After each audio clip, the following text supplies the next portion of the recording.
Hello there. Enjoying that picture? That's because we're behind the scenes. Ta-da. I just had to throw that back up there. Yeah. Welcome to AV Rant. What picture did you put up there? I didn't see. That was Leonard Nimoy picture. Oh, from the Memorex thing or whatever. Yeah, I still had it in my file there, so I'm like, yes, that is how behind the scenes will start. So AV Rant podcast, we're recording here. This is the behind the scenes version. So we might have audio dropouts. We might have video glitches. I've got a fan going behind me, so it might be noisy. If you want all that stuff cleaned up, look for the complete 2-hour video version, which normally posts on Wednesdays. Don't complain about the quality of this one because it's behind the scenes. We're just doing it live. I think that's it. Switch over to Tom. Oh, hold on, I'm going to send you a link. Huh? People were having a hard time understanding what I was talking about last week, and that's what I was talking about. Climbing wall. Okay, hold on. So you can save the image. Blah blah blah. Yeah. Watching the sausage get made. All right. Boy, I had no idea where that sentence was going for a second there, and it really creeped me out.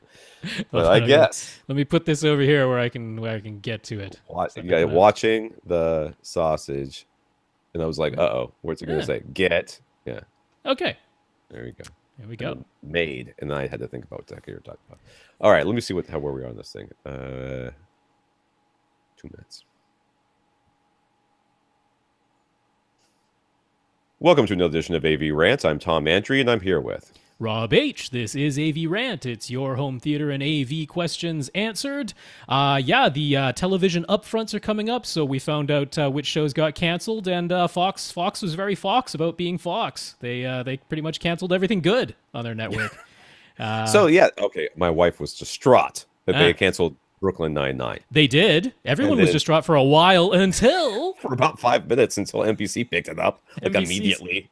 NBC's like, hey, we make that show on the Universal lot. Why don't we just air it instead? So on them. My understanding is that Fox was upset because they're not getting into streaming, which I think a lot of the viewership was doing it via streaming. Yes. It goes to Hulu. Yes. I'm like, so where does NBC streaming go to? Does it go to Netflix? I'm pretty sure they're Hulu as well. Pretty darn sure. Whatever, I guess. I don't know. I'm excited there are going to be some more episodes because I don't want to listen to my wife complain. I couldn't believe it's going into season 6 already. I'm like, there's a show that went by quick. It did, and we are almost caught up. I mean, we're watching the current season as it comes out. So, I think it comes out on Sundays. Is that right? It feels like it comes out on Sundays. It has been, this season it has been season 5. So, but I'm very disappointed that Last Man on Earth got canceled and nobody else has picked that up. So that's gone. The Mick, which was really funny, they canceled that. How did they cancel the Mick? That doesn't make any sense. Why would they cancel that? We started watching AP Bio. My wife was finally getting into it, and then the season ended. She's like, "There's only one season." I'm like, "Honey."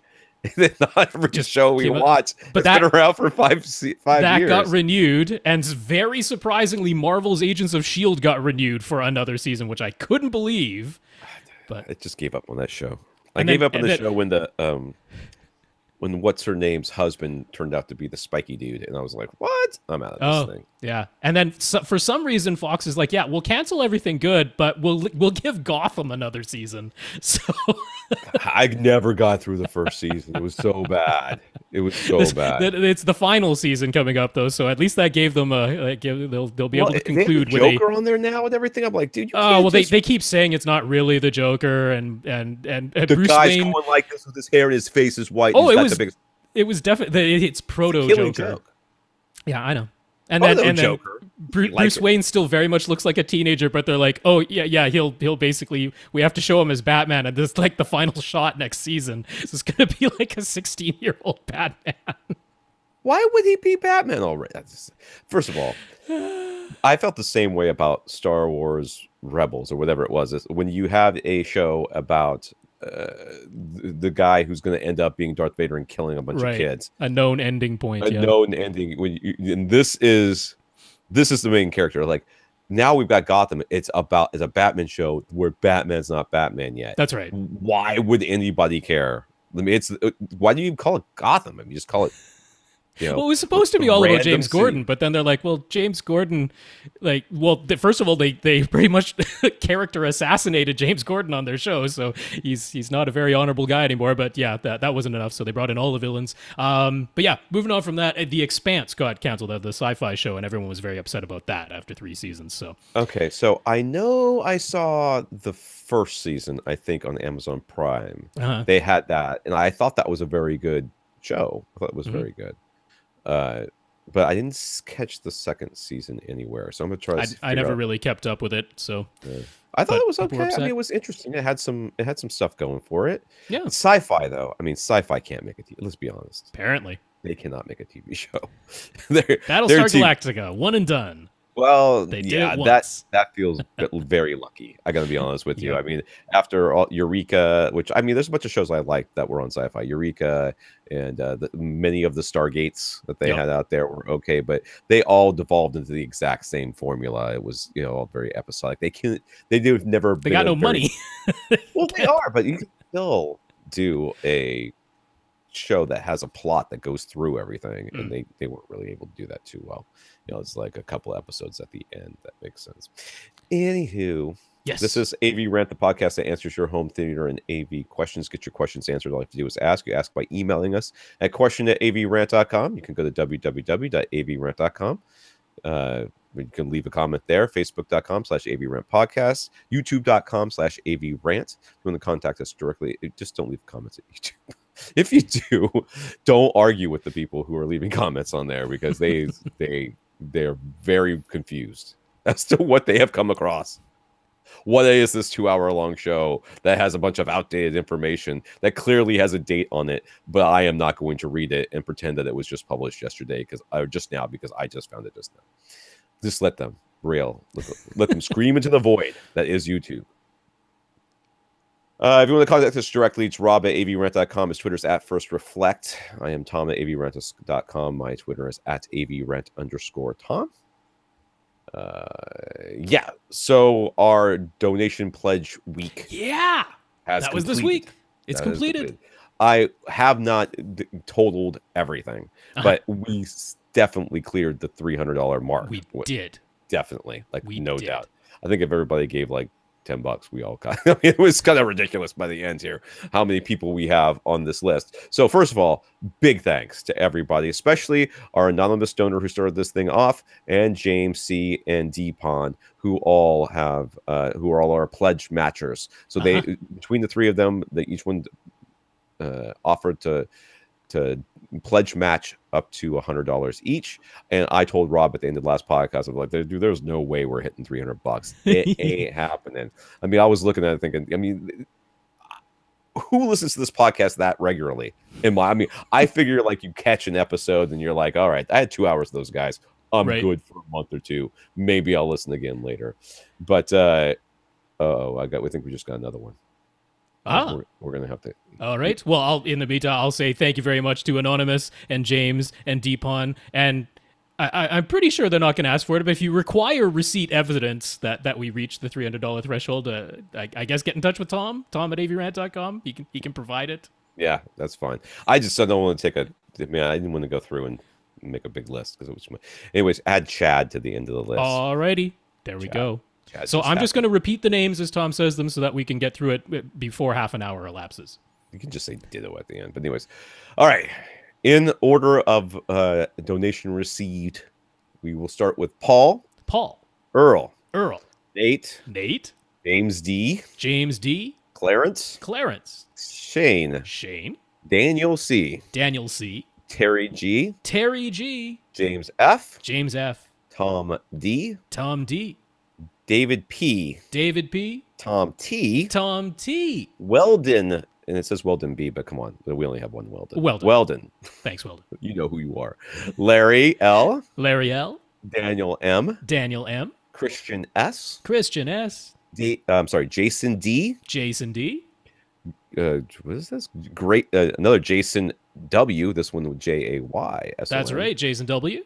In Australia, he's in Australia. Roger H. Keith S. Grant S. Jonathan F.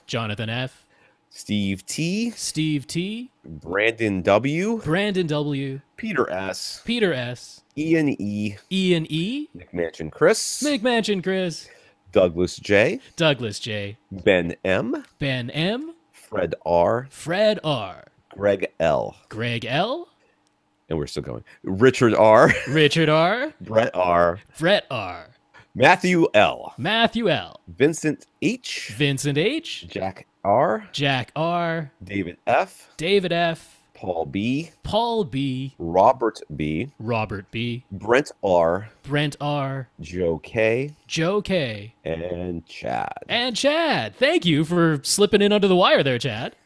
And he thank emailed, you. He emailed me. He was like, he was having problems with PayPal, right? That's and right. Oh, that was Chad. Okay. That was Chad, and I was like, I don't have time to fix it. Don't worry, we got enough. We're fine. We're fine, Chad. But he figured it out, dude. He did. He figured it out. So good job, Chad. Thank all of you guys for making this. Thank you all so much. I mean, is that nearly as long as the list from Ted's Gambit 2 years ago? It does feel that way. It feels awfully close. That is awesome. Thank you all so much. I will go through and figure out how much, because I already sent whatever. Yeah. The matching pledge was $300. I sent that to Rob already. That's gone. So when you send it to me, it's already spent. I already spent it to Rob. But the rest of it, I'll have to figure out and then split that with Rob as well. But it's going to be it's going to take me a few minutes to figure that out. That is okay. Thank you all so much. All right. We also want to thank if you're wondering how that all happened, all these people went to www.avrant.com and clicked on the Buy Us a Cup of Coffee link and left us a PayPal donation. Those PayPal donations go into our coffers to help pay for things like, I don't know, what are you going to buy, Rob? You got money? I'm not, I had no plans for that. Hey, maybe I'll get an NVIDIA Shield. There you go. I do want one. Well, I really should just write to them and see if they'll give me one for free. That would be easier. I have a contact over there. I think. Ooh, yeah. I think I can. But if they don't, maybe I can buy that. There you go. There you go. Sweet, if nothing else, you can get maybe accommodation pricing. Sometimes they'll do that. I mean, you're going to talk about it. It's not like you don't already talk about it in the podcast. This is true. I can give them evidence.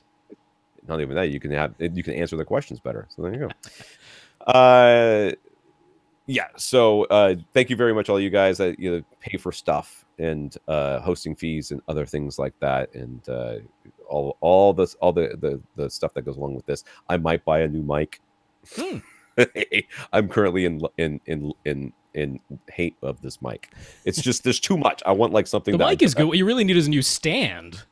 The whole thing is a mess, Rob. Okay. I do. I want one that can move. Yeah. Anywho, if you would like to support us in a different way, there's always Patreon. Patreon's a website where you can sign up to give a monthly donation to our podcast. Lots of people do it to support their favorite artists on the web. Mm-hmm. We currently have 59 patrons, one of which is Jeff K. So thank you to all of our 59 patrons. Yeah, that's patreon.com/AVRant podcast. Thanks so much to our 59 patrons. And Jeff, thanks for being one of them. Well, if you can't support the podcast in that way, just figure out some way that you can and let us know what you did. So Tom, not me, Tom D, ordered 7 Elite Home Theater seating recliners and let them know he decided to go with them because of us. I think it's mostly because of Rob, but it is also because I of have us. mentioned them, and I own Elite Home Theater seating recliners. They are not inexpensive. Those are the good ones. Yeah. They are one of the more expensive, but they are very nice, and I am very sure, Tom, that you will be satisfied with them. So thank you very much for mentioning us to them. I wish I knew what a couch I had. I just literally went to a store and said, and with a tape measure, went, okay, everybody put your bottoms in this one. Yeah, we can fit. that was pretty much what it came down to. So I wish I had that. But all right, in the news here. THX launched their THX standard website, which feels like it should be standards. That's standard because it sounds like pretty sure it's singular in the THXstandard.com, so no S on the end of that. That's weird. It just sounds like this is our standard website, but we have our advanced one over here. That's right. But you have to pay for that. I didn't create it. Anyways, they claim to list objective measurements and comparisons that are unbiased by an editorial perspective. Audioholics, specifically Gene in particular, immediately latched onto that and started looking at their amplifier section, which is what he is most comfortable analyzing, and found some issues. Some of which they changed directly afterwards because it was just misprints. Yeah, misprints of some graphs, yeah. but that didn't change any of the scores or things that they said. And not surprisingly, the amplifier that is presently listed on that website that scores the highest is the THX designed one by Benchmark Audio. Yeah. Who would have thunk it? Not only that, but the way that they went through their TVs, I found peculiar and not exactly the most useful, because they went by the out-of-the-box picture mode, whatever that is. Oh, God. And then also the movie/cinema mode, or whatever is called. Oh, well, movie/cinema okay, mode, yeah. which is generally okay. However, if the gamma that's being used strays away from the now ratified BT 1886 standard for standard dynamic range, they knock it way down for doing that. And I'm like, but you didn't bother to check any of the other picture modes to see if any of them hold to BT 1886 instead of just the movie/cinema mode. For example, the LG OLED that they have on there, the movie mode is not the most accurate mode. The most accurate mode would be the Technicolor Expert mode or the ISF Night mode, or Dark Room mode. Yeah, and they didn't bother with those. They just went to the cinema mode, which uses, like, I think it targets the 2.4 gamma, which is very close to 1886, but not the same thing. Yeah. So I'm like, so you didn't really even, and then like David Katzenmeier mentioned on the 2017 models, in order to get the gamma exactly right, you have to click the brightness setting up by one click from 50 to 51. But they don't touch that. They're just like, no. So, of course, the TV that's on there that has a THX picture mode, magically it scored the highest. So, yeah. They say it's unbiased by editorial perspective, except, well, if you have a THX mode, magically you score higher, so maybe you should pay us the money to get a THX certification. Yeah. Well, from a perspective... Okay. I do not hate the idea of them giving a measurement and a score based on out-of-the-box settings. Sure. Yeah, no, I'm okay with that too. I think that to me feels like something that's valuable, because if you're buying a TV not for yourself but for somebody else, and you know they're not going to touch anything when it comes out of that box, no matter what you tell them to do. Yep. It's nice to know that out of the box what they're going to be getting. Yep. To me, it also, on some level, tells me something about that company. It tells me that company cares or doesn't care, what they care about. Yeah. If it comes out and it's like super vivid, oversaturated, everything super very bright, blue, very blue, looks good on a showroom floor stuff. I'm like, okay, guys, okay, that I see what you care about here. But if it's at least close, then it tells me something else. The rest of it's just, you kind of want to say there's a fine line between setting up a standard that you follow for your review, so that everyone is exactly you treat everyone exactly the same, and setting up a standard that unfairly biases some things, maybe intentionally or unintentionally. Like for most, cinema mode or theater mode or whatever, usually is the right setting. It usually is, yeah. But there should be some flexibility within your thing to say, hey, yes, there is a cinema mode here, but the correct setting should be this other one. Right. And I think that not clicking it up the one brightness to make it absolutely perfect, I would have been okay with that, because that's not something you're going to be able to just do without some research. That's okay too. It's just, like, to give it a score. Yeah. And just be like, because they know that people are just going to look at the number, like, this number's higher, and magically it's the one that has THX mode, right? I mean, going back to the audio amplifiers, the way that Gene deep dove on it, he's like, if you look at the description of what they say they're looking for, and then you observe the graphs that they've posted of the measurements that they took, and then you see the score number that they gave it, he's like, these things do not line up. Right. They're like, they described what they're looking for, the graphs show that they got what they were looking for, and yet it scored like a 70. Why? There's no other explanation to tell you why the score got lowered for seemingly no reason. So things like that. But basically, I'm like, now when I see THX doing this, I all I can picture is like Ralph Wiggum alone on a playing ground going, "I'm relevant." Like that's. I'll tell you what. If I was in the boardroom when they were making the decision to do this, I would have been like, I don't know, man. Well, they are owned by Razer now. I mean, I had forgotten about that until Gene mentioned it. I'm like, they're not even THX anymore. They're Razer. So no, It's just there's very you'd have to really try to come out smelling like a rose out of this thing. Somebody's gonna have a problem with what you say, and if you put yourself on the top, you better make dang sure you have a very good explanation for why that is. Yeah. And clearly they don't as of yet. So we'll see what happens in the future. But there's I a would lot just of people say out to there. anyone listening to this, by all means, go ahead and check it out. That's fine, but I would not put my eggs in that basket and be like, oh, whatever has the highest number on THX standard, that's what I'm going to buy. I would not advise that. Yeah, we'll see how relevant it ends up being in the future. All right, some comments from some listeners. Gary, Infinite Gary looked it up for us. He actually sent me somebody sent me like a thing about it, but I couldn't read it because it was during the podcast and then I forgot about it. Okay. Manatees hear about 10 times better than humans underwater. Yes. Only about half as well as dolphins. Yeah. That doesn't tell me how well they hear above water, though. It does not. Because, I mean, if they can hear real good underwater, that's one thing. But if you put them above water and I hear better than them, then I win. Yeah, but they can hear higher frequencies than we can, because you have to remember sound travels faster in water than it does in air. Yeah. Denser medium. So since our hearing tops out at 20 kilohertz in air, it tops out at a much lower frequency in the water where the sound is traveling faster. So manatees can apparently hear up to, I think they said like 10,000 hertz, like 10 kilohertz or something in the water, which means they can hear to like 50 kilohertz in air, I guess. Whatever, they're dumb. He also wanted to mention that he's finding some of the newer Atmos releases like Blade Runner 2049 and Saving Private Ryan are really sounding impressive now. He's getting that transports you to another world sort of experience with the 7.1.4 setup, which wasn't always the case with some of the first releases. So maybe sound mixers are starting to get a better feel for this Atmos stuff. And that's sort of why I've been shying away from really giving my opinion of Atmos. I got to be absolutely honest with you. I had a conversation with Clint the other day. We were talking about some other stuff from my other business, and he was talking about Atmos, and he's like, I don't know, man. I've got the speakers, I've got the receiver that could do it.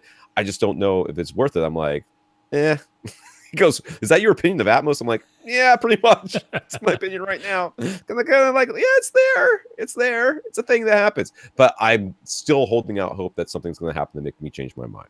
I have not been convinced yet, but I am not against being convinced. Well, I certainly think it makes sense that the more experience and the more people that get into it, the better it's going to get. So, yeah, makes sense to me. Keith. I don't know why my voice cracked. Keith just wanted to send us some good vibes along with the hopes that we reach the full $300 pledge drive donation match, which we did. He loves having two subwoofers thanks to our advice, and he appreciates our commitment and the banter we provide every week. Thank you, Keith. Thanks, Keith. Kurt on Facebook says he tried some Black Web brand HDMI cables from Walmart that have a certified premium label on their packaging. They didn't work with his Xbox One S feeding 4K to his TV. He thought it might have been his refurbished Denon receiver, but then he tried an HDMI cable from Sam's Club that mentioned 18 gigabits per second, but it did not have the certified premium label. Those work just fine, so he just wants us to be, or you to be forewarned. Really looking for that 18 gigabits per second is really... It seems so, yeah. Apparently the Black Web is the like Walmart house brand. Sure. So yeah, it's not the dark web. It's a little different. There's the black web and there's the dark web. The black web HDMI cable. I haven't looked at the packaging, so I mean the words certified and premium are not like trademarked, so I don't know if it is the official logo, because the official logo is supposed to mean that the darn things work. That's the whole point of getting it certified by HTML LLC, but I don't know, maybe it's not the actual logo and they're faking it or something. It's Walmart, dude. Who knows? I will tell you this. I'm not going to tell you this. That's just too long of a story, and it's just about tortilla chips. All right, Travis. I'll tell you later. Just wanted to share his listening impressions. He switched from Golden Ear Aeon 3 bookshelf speakers to Martin Logan Motion 35XT bookshelf speakers. Both offer folded ribbon tweeters, and they do sound similar quite a lot of the time. But he also heard some significant differences. He found the Golden Ears to have an obvious emphasis in the mid-range. To him, the Martin Logan sounded more even and balanced. The Golden Ears obviously extended lower into the bass, but he crosses over to an SVS sub, so he's fine with the Martin Logan's rolling off much higher. Overall, the Martin Logans sound clearer with better vocal intelligibility, but the Golden Ears could play louder. So he could easily see it coming down to a matter of preference preference or for other listeners, as well as what's other gear is being used, what's room size and listening distance you're using. But he's happy he made the switch in his case. So this is a really good example of doing that A/B. And even though you've got the exact same tweeter or similar design tweeter, similar type tweeter, you're getting a completely different listening experience. And he listened enough to be able to tell, and now he knows he's got the speakers he loves. Yeah, and the importance of auditioning in your room, where that's right. These things can make a difference. Yeah. They will make a difference going in your room so. compared to whatever room you may be setting up. And I'm really hoping that my life will settle down a little bit after this new company gets started, my new business gets going, and I have a little bit of free time here and there. Hopefully, I'm gonna start going to doing some listening, man. Yeah, I haven't listened quite some time. I'm really missing it. All right, let's get on to the questions here. Damien on Twitter, he came across a video on YouTube titled "Why SDR is Greater Than HDR." It should also be titled "Why You Shouldn't Use the Mic in Your Computer to Make a Video," because it is real hard to listen to. The mic keeps clipping too, it sounds like, so it's quite bad. Basically, from as much of it as I could stand to listen to, the argument seems to be SDR is everywhere, therefore it's better and people can use it, whereas HDR is brand new and it's not even like totally people have figured it out yet, so it sucks. Yeah, it was tough to listen. I did manage to get through it. Better man than me. Struggled through it. However, what I do very much agree with, and what I think is fair, is to be confused and to be annoyed by the way HDR is being deployed. Well, I think that is a reasonable complaint, because it is confusing. The very first comment on there is like, "Oh, I got sold a bill of goods on this 4K stuff. Right. Took it home, plugged it in, and everything looks dark." I'm like, "Yep." This is not a problem with HDR. When it asks for 5 nits, you only get 5 nits now. You don't get 20 like you used to when you cranked up your backlight before. Yeah. So, and I honestly, I do not blame the user for that. That's right. If you've been listening to this podcast, you know that this is a common problem that people run across. They get this new HDR stuff, it looks real dark, and it's because calibration and setup is slightly different, and it's not really clear, and it shouldn't be. It should be clear, but it shouldn't be different. It should be, you should be able to turn it on, and it works kind of like we've gotten SDR at this point to do. Whereas you turn on the TV, you switch it to the right mode, and you're 90% of the way to full calibration. Or more. There's the further confusion, which is there are displays out there where you can send it an HDR signal, and you have to manually put it into HDR mode. Oh, right. You know, it doesn't auto-detect and switch itself. Like, these are usability things that I would not expect my mom to know about, right? Well, if you're an early adopter, you got to expect that you're going to run into these sort of things. This is why I don't, when people say to me right now, should I buy, 4K or something like that? I'm like, well, if you're buying a TV, you're getting 4K. You got no choice. But much. If you're looking to upgrade just because you want to upgrade, I'd wait. And part of the reason is these people that I'm normally talking to, or just people I meet at a party or whatever, they're not the listeners of this podcast. They're the people who are going to turn it on and go, "It's dark, I don't get it," and then that's going to be the end of it. Right? They're going to be confused and they're going to be unhappy. And for those people, I'm like, just wait until they figure it out, and then we can. Then you'll be able to plug and play, maybe 2 years from now. So, I mean, as much as I was, grin and bearing it to go through, because the inclination, especially on YouTube, is to like try and tear apart the things that this guy said that are, factually incorrect or that were just a misunderstanding. But I do want to say, so do not watch this video and take the things he says as fact, because there are many errors in what he says. Yes. But what is totally fair is being confused by this stuff, and I'm not going to go through things bullet by point. The one thing I want to mention that is important is that he's like, when they're claiming 1,000 or 1,500 nits or whatever, that's only on a 2 or a 10% window, not the entire screen. And I'm like, could you imagine like 1,500 nits on the entire screen? That isn't what HDR is supposed to be. It is supposed to be a little highlight, a little glint of something. Right. So that's a misunderstanding, but he's explaining it as they're lying to us. They're telling us this TV can do 1,000 nits. You don't want to have 1,000 nits coming out of every pixel of that No, screen. you would not. That would be unpleasant to look at. Even in a lit room, that would be too bright. That would You'd be squinting. quite bright. But the fair part is, okay, that's a misunderstanding. That's something that this fellow didn't fully comprehend. But where is it really properly explained if you're just going to a store and buying a TV? You really have to research it to figure this stuff out. So, yeah, I think it is too complicated. I would like there to not be 5 different HDR formats, no TV that can do all 5 of them. That's annoying stuff. So on that part, I wholly agree. So, and we get into this all the time. Every time a new technology comes out, we talked about this, 2-3 years ago, we're like, we hope it doesn't come down to an HDR format war. And then here we are. And it isn't really because, if you get the whatever other format, it'll go down to HDR10. So it's not as though you get a blank screen. Right. It's not quite that bad. But at the same time, from the perspective of the manufacturers, what they're looking at is, I don't want to pay licensing fees to Dolby.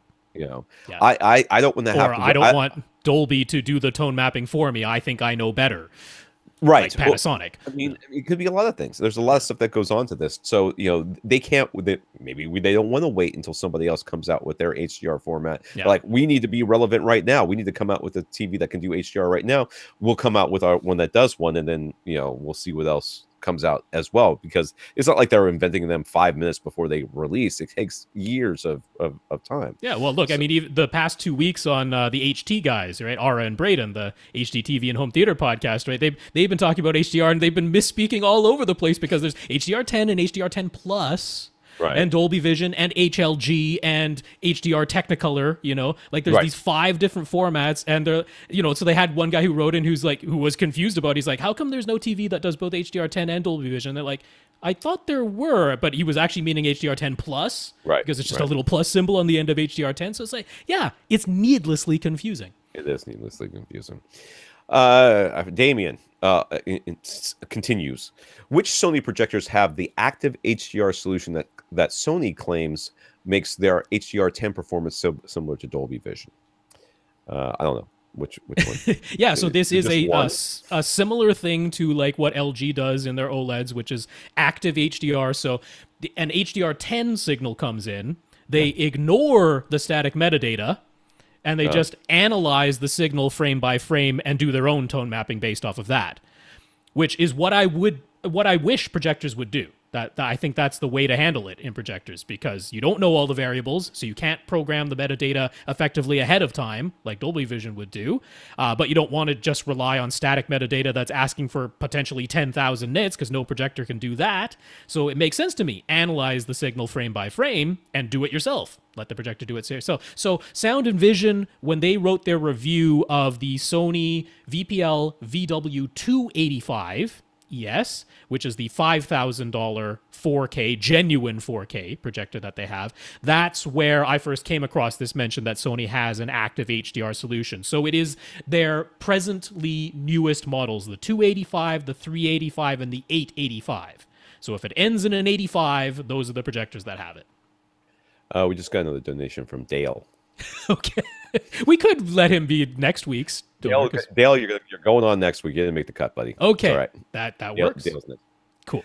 So, lastly, I think it's lastly. Isn't it lastly? Yes. Lastly, Damien mounted his on-wall speakers as surrounds. I guess he wall-mounted his surround speakers. That looks like bookshelves of some sort. They are. They're Pioneer bookshelves out there. He asks if they are too high. He won't bother changing it in this house since he'll be moving in the near future. But for this next setup, how high should be mounted? Okay, so you want the tweeter to have a direct line of sight to every ear. Yeah. Now, where you have them mounted, unless your people are ginormous and also standing, they will. The tweeter, even if they're standing, the tweeter will have a direct line of sight. Is it too high? Yeah, they're too high, but they're not unless your room's like Hobbit size, because we can't see the rest of the room. That's right. I'm going to assume it's at least 7 feet tall, though. Yeah, they should be probably from where your ear is, like 2 feet up and 2 feet, 1 foot back. Maybe is a pretty good. Yeah, I mean, generally, if you get the tweeter of the speaker about 4.5 feet off the ground, Yeah. So the tweeter of the speaker about 4.5, 5 feet off the ground. These look like they're pretty darn close to the ceiling up there. So Yeah. I imagine they're higher than that. So I would say in an ideal scenario, that would be higher than I would place them. Right. We should mention Dolby wants you to just have them at ear level, but we don't agree with that because it doesn't make any sense to us to block the sound from one side of the room from reaching the person on the other side of the couch by having people in between. So we would elevate it somewhat, just enough to get it above the people's heads, but not right up to the ceiling. Damien, if you're not running Atmos speakers in this setup, this is a perfectly valid way to set these speakers up. It is fine. Yeah. It is all about having them lower than this is so that you have more differentiation of between the overhead speakers.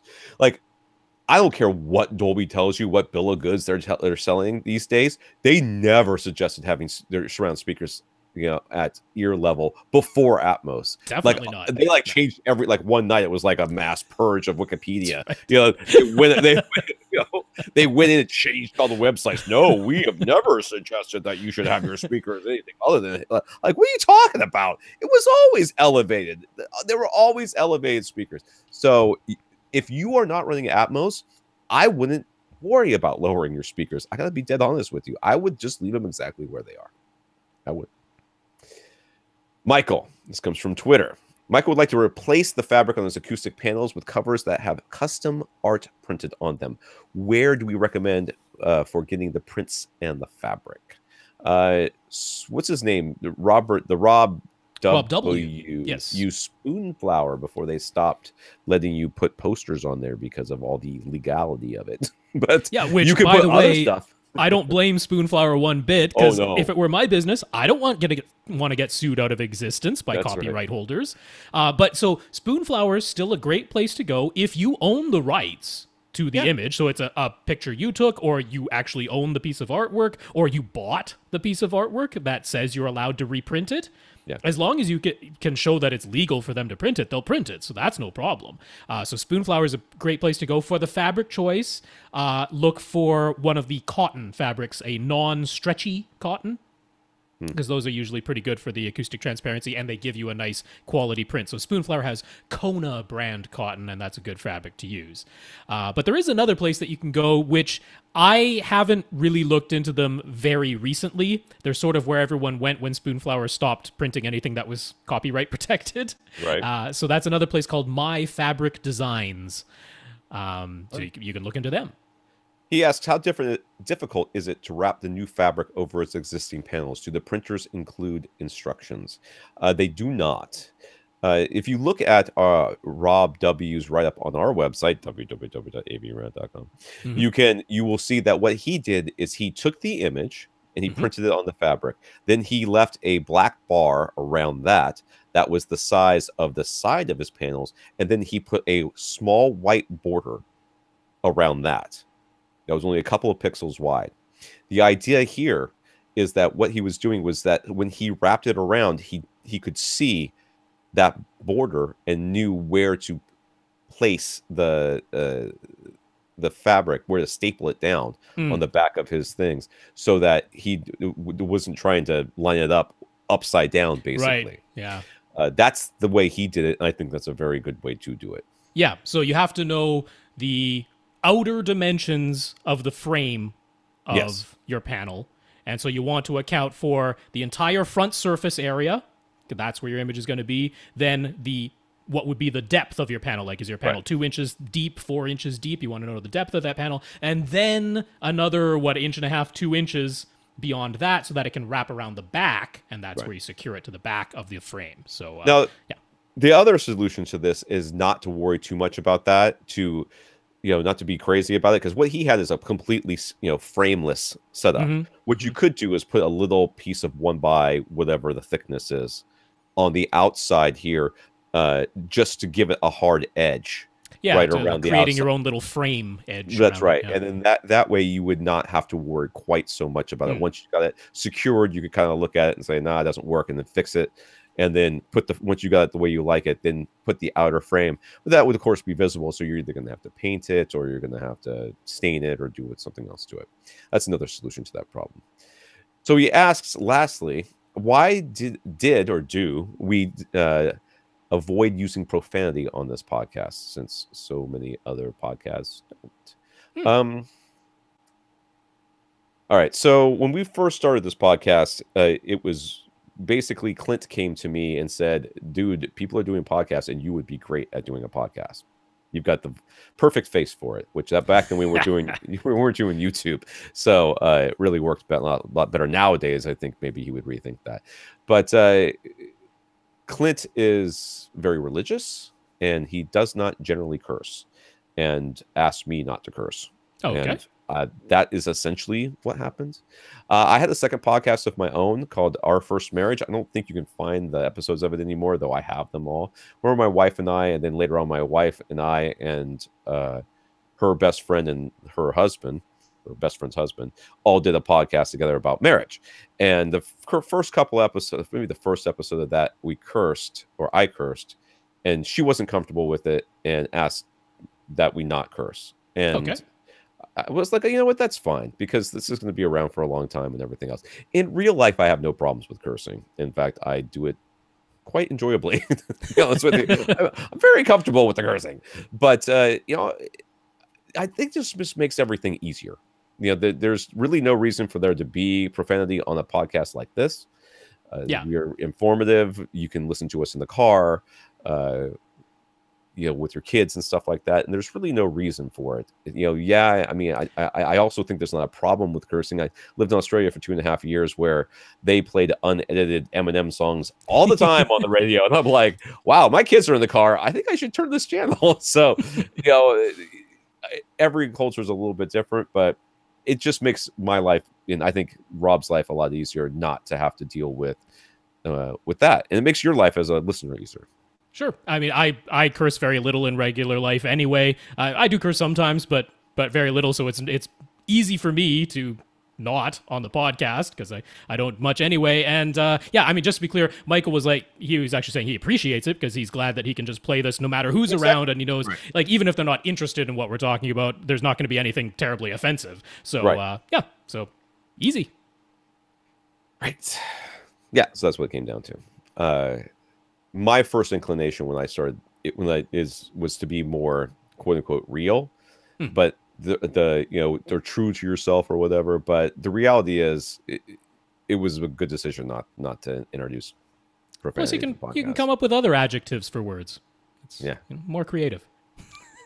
Yeah, you should have seen what we're going to call McMashing and Chris before we decided not to curse. Before that, it was going to be bad. That was not true. Paul, that was the first guy I could think of, McMashing Chris. First guy, I was like, who's got a name that we know of? He's a good-natured guy. I think he'll be all right with that. Good-natured guy, that's right. With a really big house. Paul has a 7.2 set up in his 20 by 30 foot living room / kitchen. All of the speakers are from the Revel Performa 3 series, and he has dual SVSP SB16 Ultra subs, both up front, placed next to the insides edges of his towers, so between his towers and where his TV is. And if you're on their YouTube and you're watching the final version of this, you will be seeing images, some of which are very dim, of his setup here, of Paul's setup. And you can see he's got a small TV with a clock above it, got 2 large speakers with the subs on the inside there, and the back of the room is open to the kitchen there. And it looks like there's a big walkway going probably into infinity rooms. So, yep, open concept. Open. I kind of like his cabinets though. It was kind of nice. Anyways, he wants to know if we think he should repurpose one pair of his speakers, either his surrounds or surround backs, to be Atmos speakers instead in a 5.2.2 configuration. And right now he's got 7.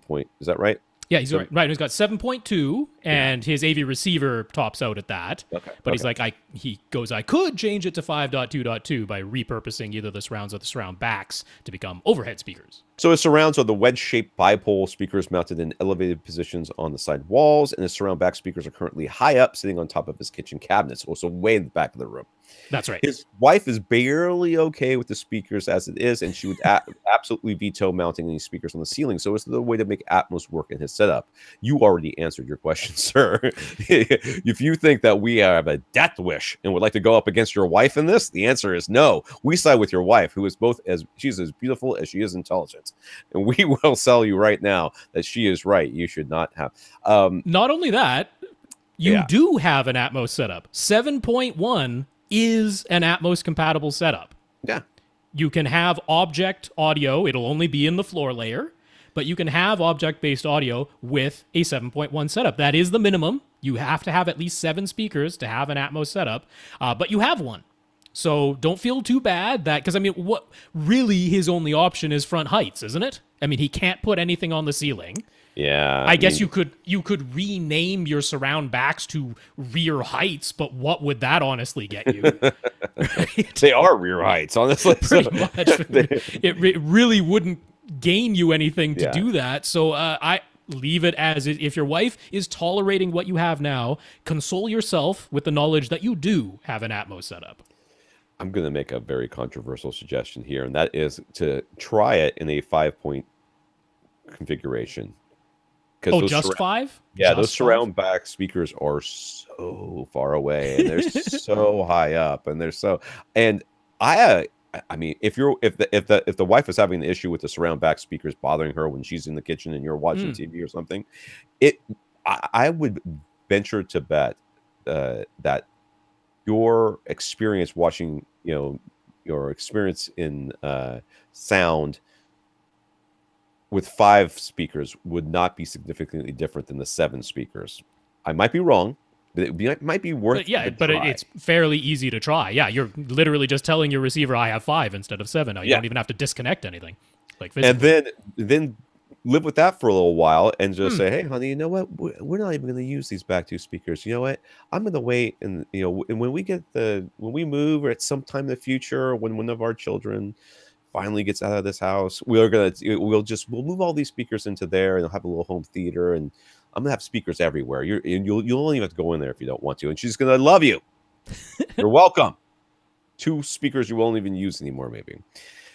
So he says his surround back speakers are tilted down towards the seats, but his surround speakers are flush mounted on the side wall. Should he get swivel brackets so that he can aim his side surround speakers?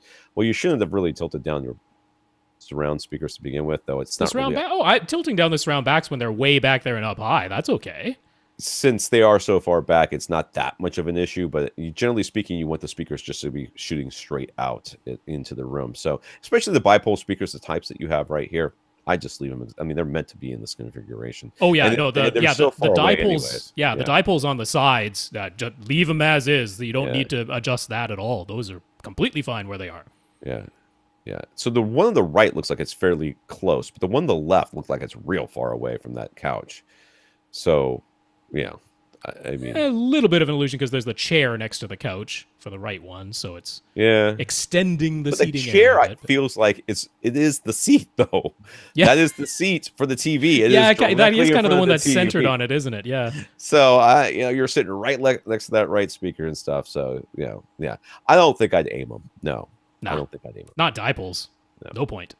Christian started out with PC speakers plugged into his TV. That gave way to a sound bar, and then to a 5.1 Yamaha home theater in a box. Now, thanks to our advice, he's upgraded to a Denon AVR X3300W with RBH Impression Series speakers all around. It's got Gen 1 bookshelves and the big center up front with the new Gen 2 bookshelf speakers that surrounds. And dual SVS PB1000 subs. He says it sounds like AV Rant recommendations. Yeah, I was going to say, dude. Did you get it from Accessories for Less? He says it sounds wonderful, and he can listen for hours without getting a headache like he used to with his old setups. I believe that to be true. We could take a moment and talk about that.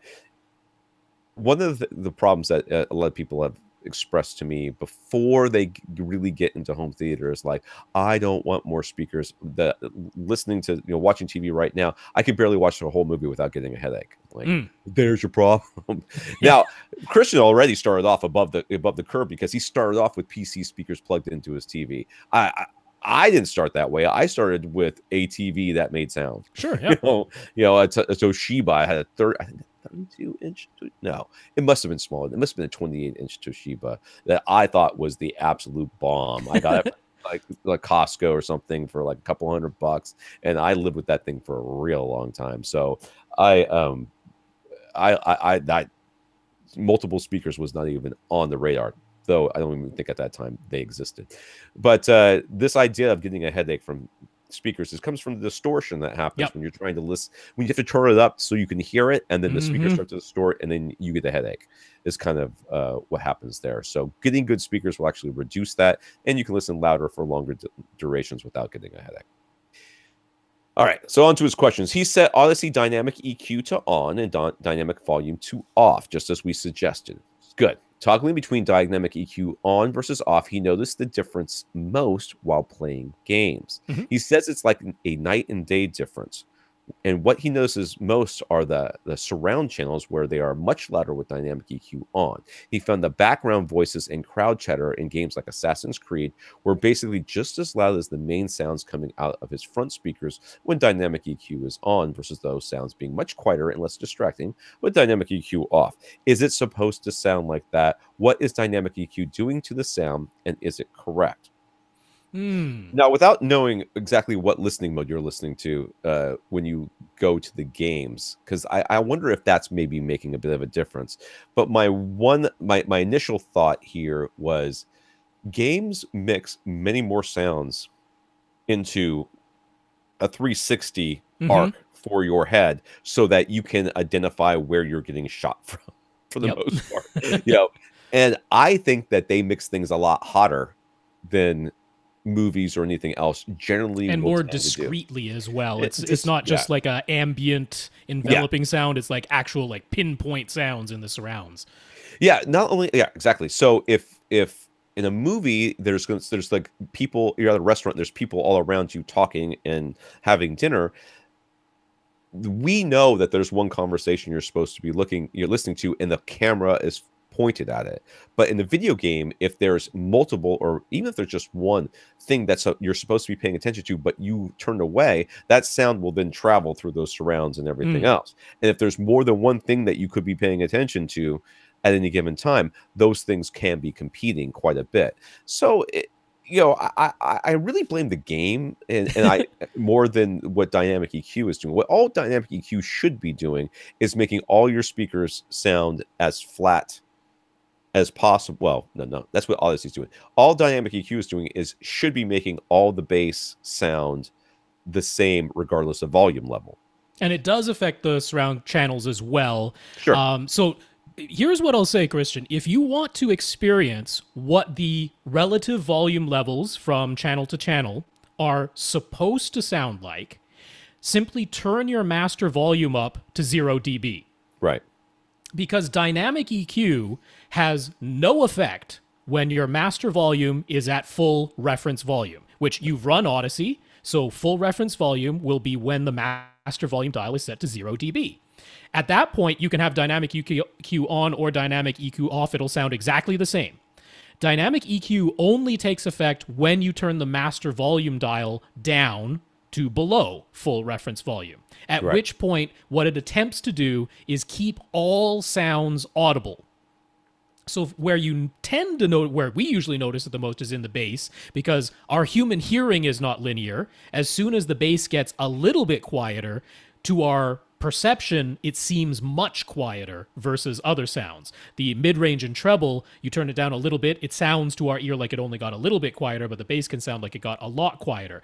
But it also affects the surround channels because we hear what's in front of us much better than what we hear is slightly behind us. Sure. So dynamic EQ says, okay, I know this sound is slightly behind the listener, so to keep it audible, I might have to boost that up when they've turned their master volume dial down. So you can do the experiment. Might be unpleasantly loud, but you're only doing this to get the experience, to say, okay, this is what the sounds are relatively to each other supposed to sound like. This is how loud the surround channels are supposed to be versus the fronts at full reference volume. Then you can judge for yourself if dynamic EQ is boosting them too much. Nothing says you must keep it on at all times. Feel free to turn it off if it's unpleasant. Yeah. And I would just make sure that when you're turning dynamic EQ off, that's the only thing you're turning off. You're not turning off Odyssey as well, which I don't know how you could accidentally do that, but that's about the only other thing I can think of. Rob's absolutely right. At reference volume, everything should sound the same regardless, or dynamic EQ should be doing nothing. That's right. So, yeah. He says, with his room being open to the kitchen, dining area, and upstairs, he positioned his dual subs where they wouldn't block any walkways and set about the long and boring task of trying to take measurements and using trial and error to adjust the phase of one of his subs to get uniform base. He decided to really just focus on his one primary seat, and he feels like he achieved good results. He sent his before and after measurements. Do he thinks he needs to adjust anything any further? So if you look at his measurements, which you cannot do here unless you are listening to this in the future and watching us on YouTube, there will be some graphs on the screen. So he's got 1/48th octave smoothing. Holy moly. Very little smoothing, so that's good, because we're not seeing a ton of smoothing in here at all. So he's got a big dip between, I cannot see this. Just a little above 60. Yeah. So it's about 62. He's got a massive dip, but everything else looks pretty good. It just all got bigger. Did you do that? I'm embiggening it for you. You can do that. You know, I can't while I'm trying to do this thing. So if you take out this one big dip at around 62 hertz, and it goes from like 62 to almost 68 before it recovers fully. If you take out that one big dip, then for the most part, it's pretty flat. It's within 5 dB of itself, pretty much. Then so that's what he had with dual subs, but no Odyssey applied, and only at his primary seat. But that's what he had. So the second one is looks great, really, and this is with pretty darn flat. Is this with Odyssey as well? That is with Odyssey activated. Yes. So this one, I'll tell you, the minimum dB measurement is about 894, and it goes up to 102. I would say maybe highest. 101, 102. So we're talking like a 6 dB, 7 dB in total. So that would be like plus or minus 3 dB. I mean, that's kind of what we're shooting. What we're aiming for. So yeah, this looks great, man. What you did is hard. It's hard. It's hard to sit there with the phase knob and click it over a little bit and take a measurement, and click it over a little bit and take a measurement. This looks great. Yeah. I would not do anything else. I would take the knob off or something. I would super glue it in place or something. I mean, I would don't mess with it. I would be terrified that something would happen. I wouldn't mess with it. So yeah, I mean, what we don't know for sure is whether that he's getting that same response in his other seats. I would doubt it, but yeah. But maybe. I mean, maybe with the two subs, you have a chance. Yeah. But he's like, I kind of sit in this one seat all the time. It's pretty much the one I only care about. You got great results there. So yeah, it looks really good. So he's wondering a bit about battery backup. He doesn't have a projector, but he does have a PC that holds all of his media. And the last time he had an unexpected blackout, his RAID setup took many hours to ensure that there was no corruption of his data. So we'd like to avoid having to go through that again. Looking at the various UPS backup options, though, there were an overwhelming number of choices and features. So what do we recommend to protect his computer and RAID setup without needlessly overspending? The answer here is almost certainly APC, and I'm sure Rob's got a specific model for you. Yep. But the real problem with doing this most of the time with home theater equipment is that there's lots of UPSs or uninterruptible power supplies for PCs. Yes. But they don't always work well with projectors and other things. There's a lots more that work with PCs, and you're asking for a PC, so you're making this pretty easy on us. And I think there's going to be cheaper options than the home theater stuff that we start recommending. So this should be easy. Go, Rob, go. Yeah, so I just get one of the regular back UPS units. Yeah. Now, it does matter a little bit how long you want the battery to be able to operate. Right. But what I'm concerned with is being able to shut things down properly, or if a file is mid-transfer, being able to cancel it before the battery runs out and everything poops out and you might corrupt some data, right? So if you want the least expensive one that I can recommend to you, it would be the back UPS BE600 in APC's current lineup.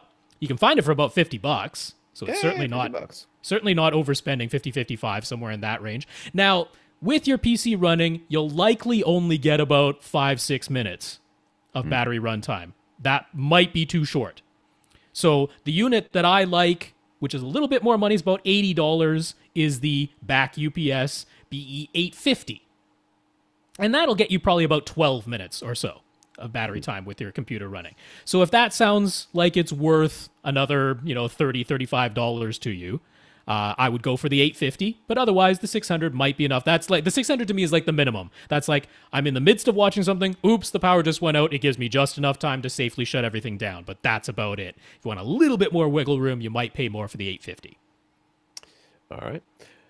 He asks, where to next? This feels like the completion of his 5.1 surround sound setup. He nearly bought a 55-inch OLED to replace his 50-inch Panasonic Plasma, but decided to wait for prices to come down some more since he's still happy with his Plasma's image. So what else can he tinker with or improve in the meantime?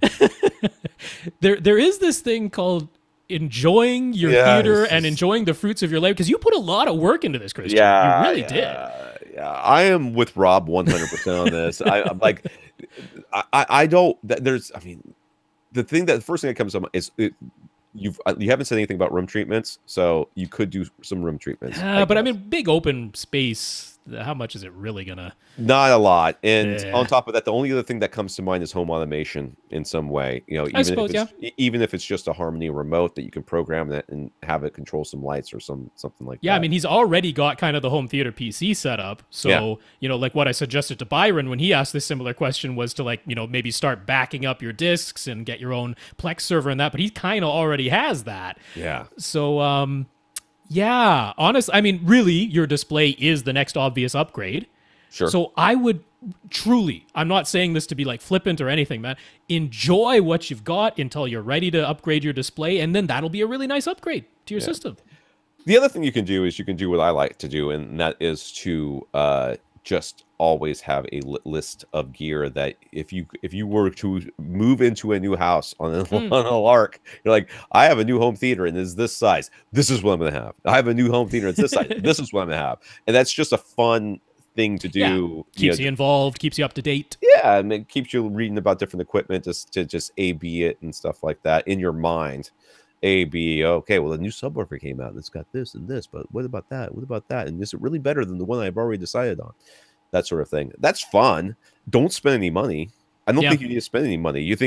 I can't believe. See, when you get itchy to spend money, that's when you're going to end up like buying an amp that is nice, but you really don't need. Yeah. You already got the dual subs. You got nice speakers. It's appropriate for your listening distance. You really don't need an amp. Yeah. Could you go crazy and try to do Atmos? I suppose, but nah. Yeah. Enjoy what you got. Keep up to date. Upgrade your display eventually. Brett's Pioneer Kuro Plasma died. It won't power up anymore, but Brett isn't too sad about it because he's been waiting for it to give up the ghost so he can buy an OLED. Was there something nefarious that we don't know about Brett? I think it was murder. It's been murdered. I think there's been foul play. J'accuse Brett.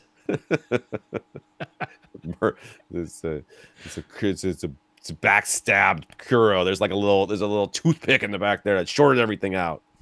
All right. He asks, is the 2017 C7P the best model to get? It's significantly less expensive than the new 2018 models. Rob? Yeah, if money is something of an object, so there wasn't much difference between the two of them. There wasn't like a ton, right? Well, it's basically the same MSRP when they were brand new. Sure. But now one's the full year later, and they're phasing it out, so it's like $1,000 less, or sometimes a little bit more than $1,000 less to get the 2017. So yeah, you can confirm by reading basically any of the C8P reviews that are out there, and there's several of them out there now. You'll find some variance with some people saying that the minor upgrades that have been made in 2018 are a little bit worth more than some other reviewers. But everyone kind of agrees the 2017s are a really good value, and it's a small upgrade to the 2018s. Couple of little things that they improved, mainly due to the more powerful processor that's in the new C8P. But I for one, don't think it's worth an extra $1,000. Not at all.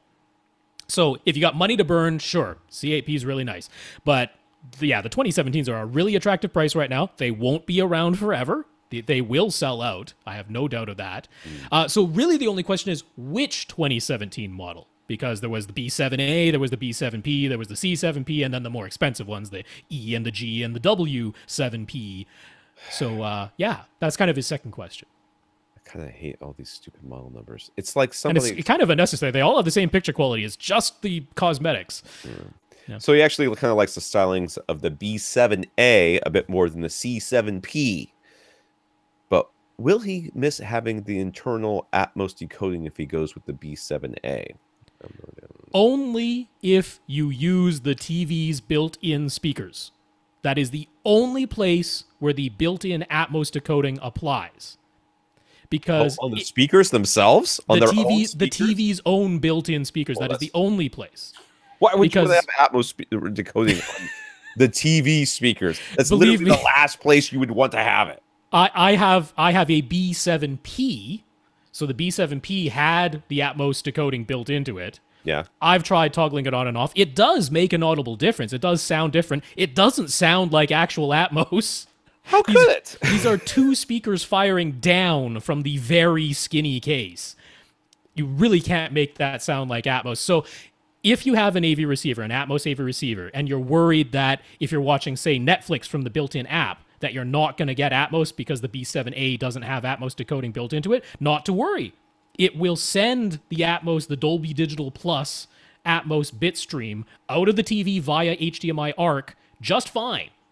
And if you plug, let's say, a Blu-ray player into your television and then for some reason...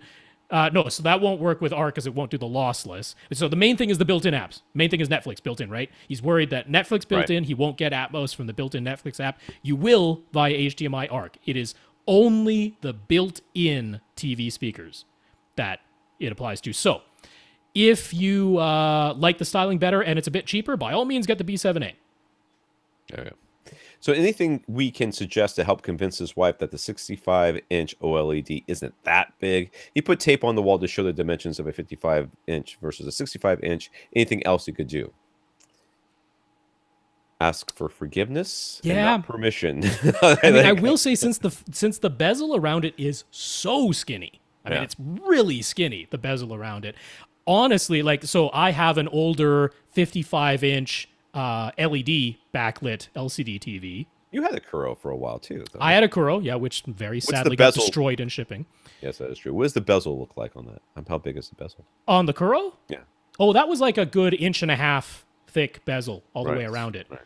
The one on the OLED is razor thin. Yeah. So, yeah, honestly, the 65-inch, when it's turned off, really doesn't look much bigger than an older 55-inch with a thicker bezel around it. So, yeah, that. And then when you turn it on, you have a bigger image. So, you know, the TV itself, really not much bigger. It's only the image. There you go. And then just buy it anyways. Yeah. Jeff is trying to decide which projector to buy. He previously asked about possibly buying a used floor model Epson LS110,000 from a local store, or trying to stretch his maximum $4,500 budget to get a genuine 4K projector. But our advice was to wait till CD if he can.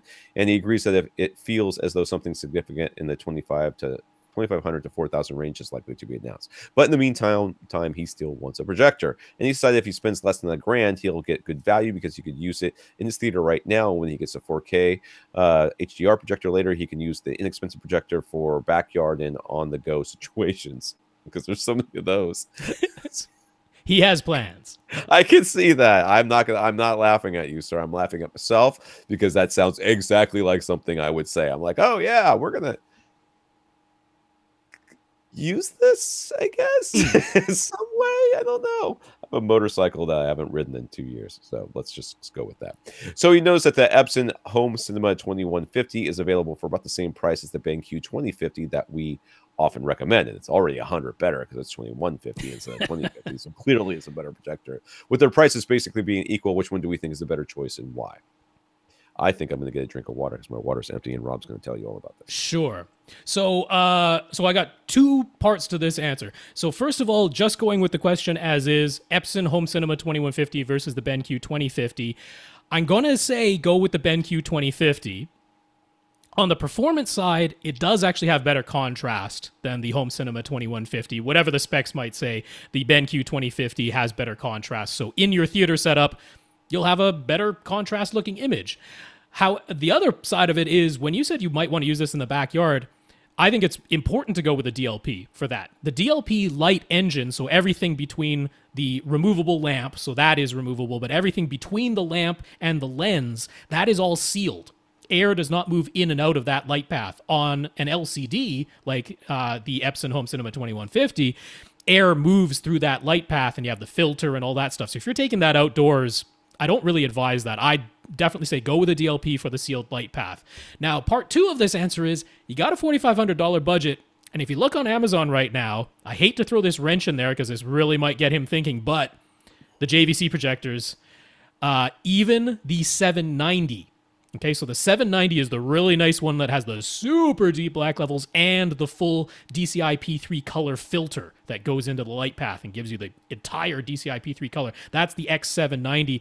You can get it for right around $4,000 on Amazon right now. Its retail, its MSRP was $6,000, so that was above your budget, but you can find it right on Amazon for just a bit over $4,000. Not only that, you can find last year's X770, so the 770 became the 790 this year.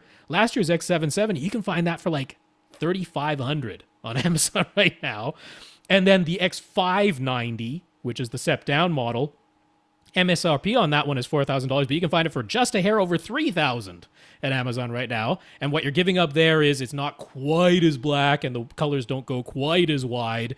But if your room isn't a total pitch black cave, might be a good choice. So kind of throws a wrench. You could consider getting one of the JVCs right now. You have the budget to do it. In fact, if you went like the X590, you could get that and the BenQ for $4,000. We don't need the BenQ though. If you went with that. Well, if he wants it for the backyard. Yeah. It's not going to put anything in his backyard. Come on. We all know that that's just a lie we tell ourselves to make the purchases we want to make. So the real question here is, what could possibly come out at CEDIA that would change what you just recommended? The only thing would be like the X790 getting even cheaper. Right. Yeah. Which is like if the 800 came out or something like that, or 799 or whatever stupid. Yeah, whatever the next number is. I don't know how they're going to number it. But yeah. And then it came out, but he might be waiting for another couple of months after CEDIA, which is not happening until September. That's right. Anyways. That's right. So maybe it's worth it. Yeah. Yeah. Yay for making life hard. Yay for spending $4,000. Woo. A lot of money. John has a Klipsch SW450 10-inch sub that claims to play down to 28 hertz. Yeah. His theater is the area isn't that large, but it's open to his hallway and his kitchen, so he's dealing with around 5,000 cubic feet in total. He says he isn't feeling a punch from his sub. Well, if you're not sitting on it, you're not gonna. So he'd like to upgrade, but should he add a second sub to match his existing Klipsch, or does he need to get two all-new subs? You don't need to get two all-new subs, but that Klipsch ain't cutting it, Haas. That's not that thing's. And if you got the one sub that is going to perform in this size space, you might as well just not use the Klipsch that you have. This would be a replace situation, not an add to situation. And I'll be honest with you, in a room this size and stuff like that, with the openings and everything else, it is sometimes okay to just start with one sub and then find out how that ends up working out for you. Oh, yeah. You're going to have to get something quite a bit larger if you want to pressurize, but you're never really going to pressurize. What you can do, though, is make the space that you're in more bassy. Yeah. And I mean, you could pressurize 5,000 cubic feet. That's totally doable. It's not impossible, but what did he say? That's totally doable. Hallway and kitchen, but where's that hallway lead? That's true. Do you want if those doors are not open or not closed, then do you want those doors to be flexing in and out as you pressurize your 5,000 cubic feet space? So chances are you probably don't really want to pressurize it, but you do want more base. So it is a replace situation. That 10-inch Klipsch would have been fine in a small home theater. Corner loaded in a medium-sized theater would have been fine, but it is in 28 hertz is probably pretty optimistic. We'd like to get you down to 20 hertz if we could. Yeah, you need a sub that can genuinely play all by itself outside. properly down to 220 hertz with the size of room that you have. So like a great value choice would be HSU's VTF3 Mark 5. That'd be a terrific choice in here. It's big. I mean, especially compared to the sub you got right now. Make sure you realize what kind of size you're dealing with, but that would be like an optimal price to performance choice right there. Right. I mean, if you're looking for floor space too, you can always look at some of the SVS subs, the cylinder subs. I mean, ideally, you would kind of go for a PC12 plus in here, but that's kind of expensive.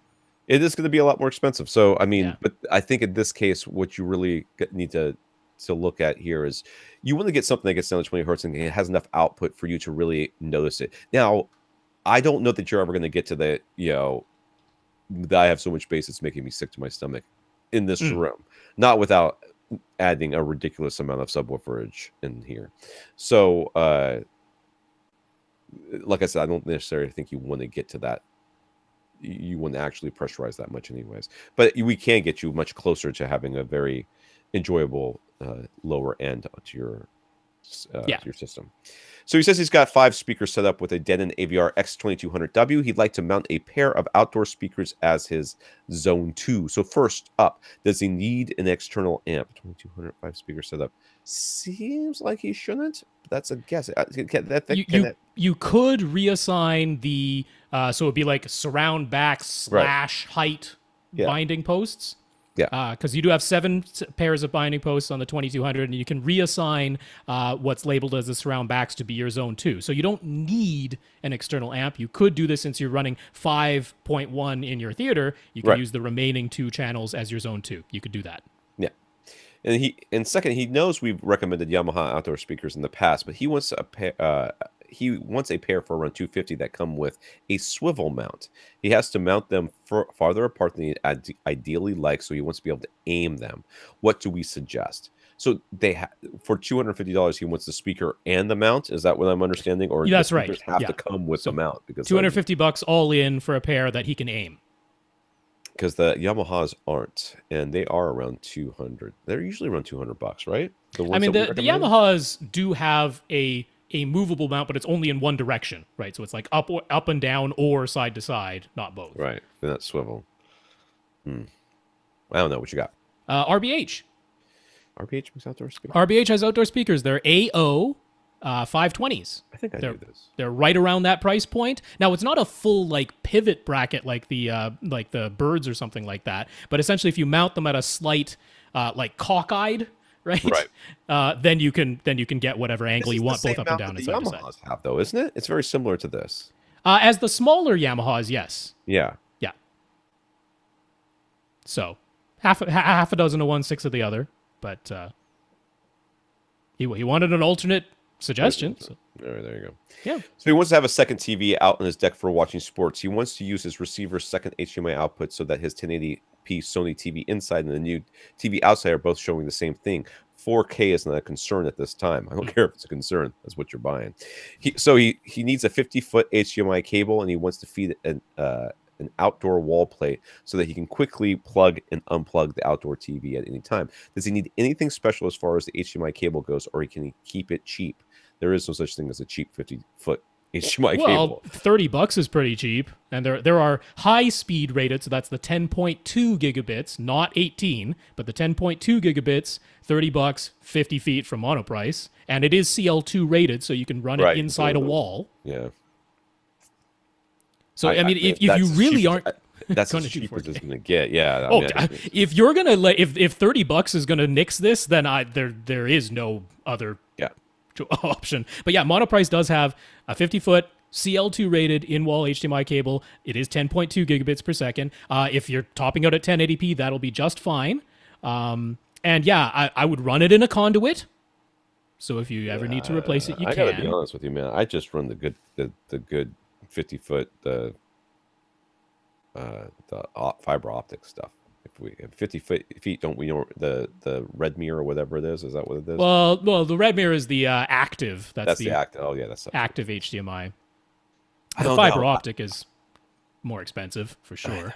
I know, but if you're gonna run this, if you're running it in conduit, first of all, you may not even have that option.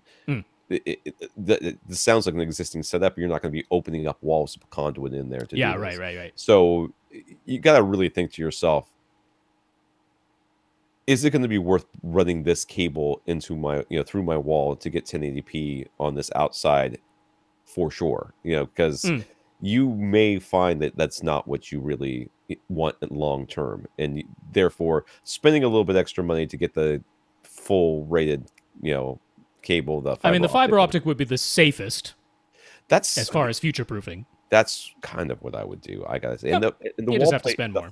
Yeah, you have to spend more. The wall plate's not a problem. The wall plates come with usually an L bracket, but not always, and you just plug it straight in, and it's good to go. I would say if it's going to be exposed to the outside, you want to have a proper weather cover that goes over it, just like you would an electrical outlet. Sure. But that's just the case that gets attached outside. So yeah. Other than that, yeah. Infinite Gary. In general, Gary's a fan of Parasound. Yes, we are aware. But he called BS on their marketing claims of the Halo CD1 CD player that they released for $4,500 back in 2013. Part of the press release reads, the full potential of the 16-bit CD format is realized for the first time in the CD1. Yeah, that doesn't sound at all like BS, Gary. I don't think that was a good call on your part, buddy. So how did it take until 2013 for that to be the case? Okay, according to that same press release, it is because the Halo CD1 uses this amazing thing called a CD-ROM drive to read a lot of the data off the CD ahead of time. Oh my goodness, ahead of time. A buffer. So that it's Linux operating system and Intel processor, they bumped up to Intel, can apply more error correction than a regular CD player. This is nonsense, right? No. It's the same thing that every other stupid CD player does. Except not for $4,500. It's like, hey, our car, for the first time, realizes the full potential of having 4 wheels on the ground.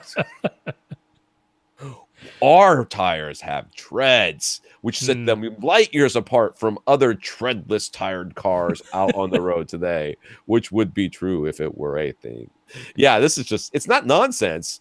It's not, and many times these marketing claims aren't nonsense. They are just fantastical statements of obvious things that everybody. I don't know who's buying this. That's nutty.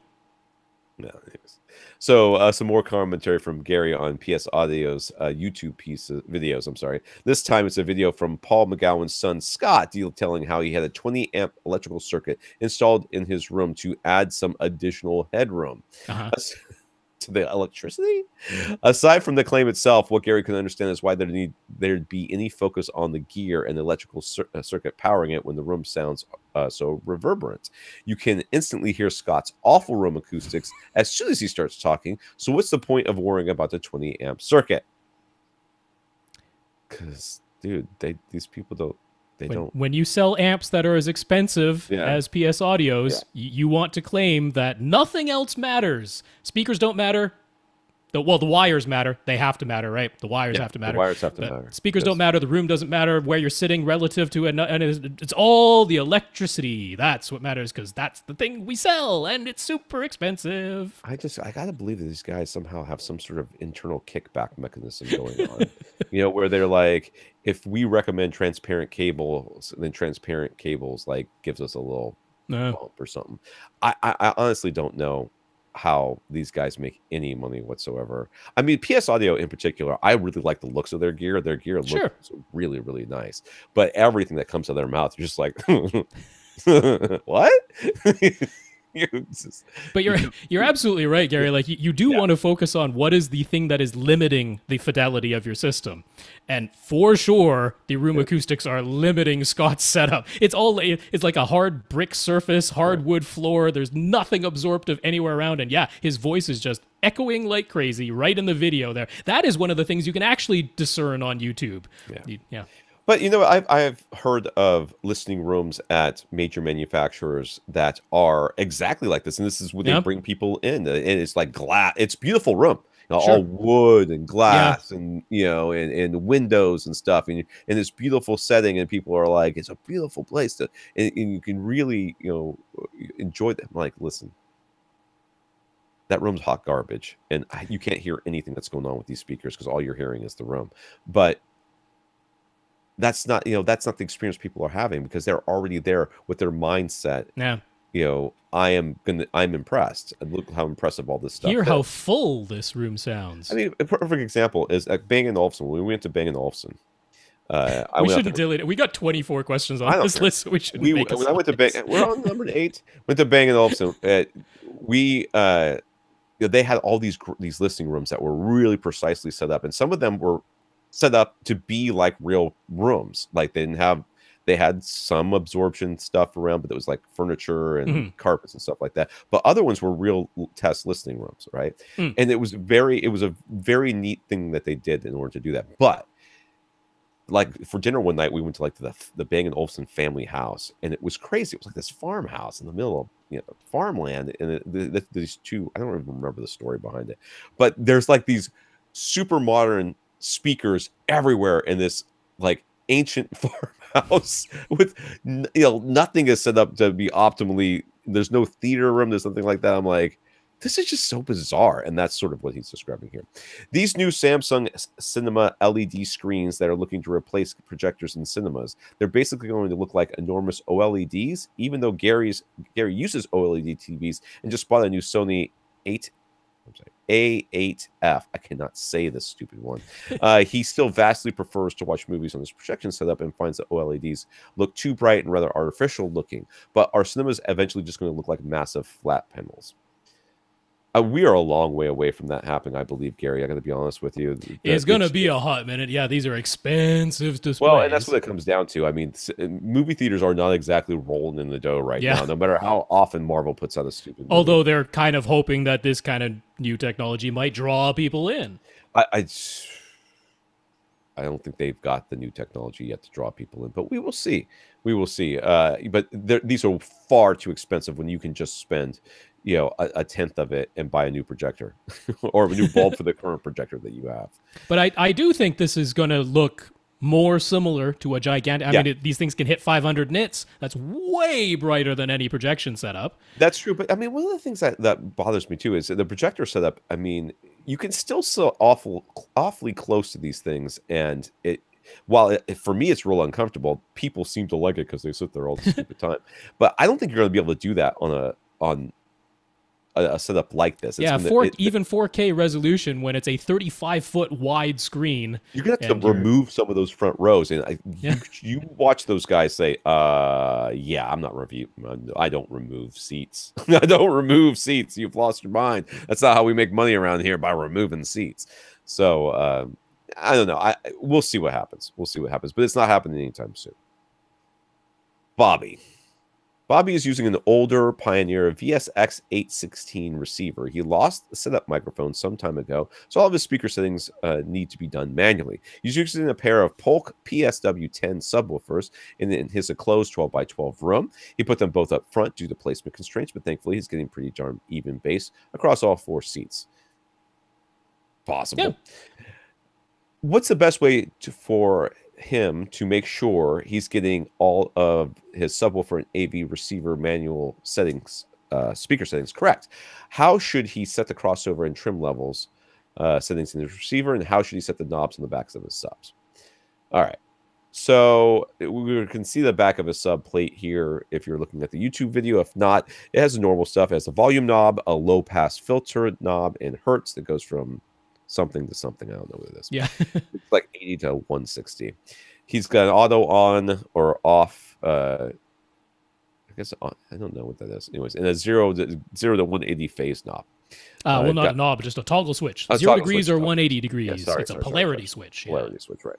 So first things first, you want to set your low pass filter to as high as it will go. Correct. All the way up. Then you're going to have to get an SPL meter. And yes, there are some for your phones. And yes, they are garbage. But hey, if that's what you got. It's actually kind of good enough for this purpose, yep. So then you're going to play test tones through all your speakers.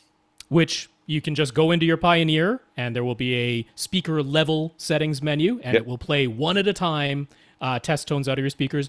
Do set your master volume to 0 dB before you begin those test tones. Because on most receivers, the master volume does affect the internal test tones, how loud they are. And it is supposed to read 75 decibels on your SPL meter. That is C-weighted with slow response. Yep.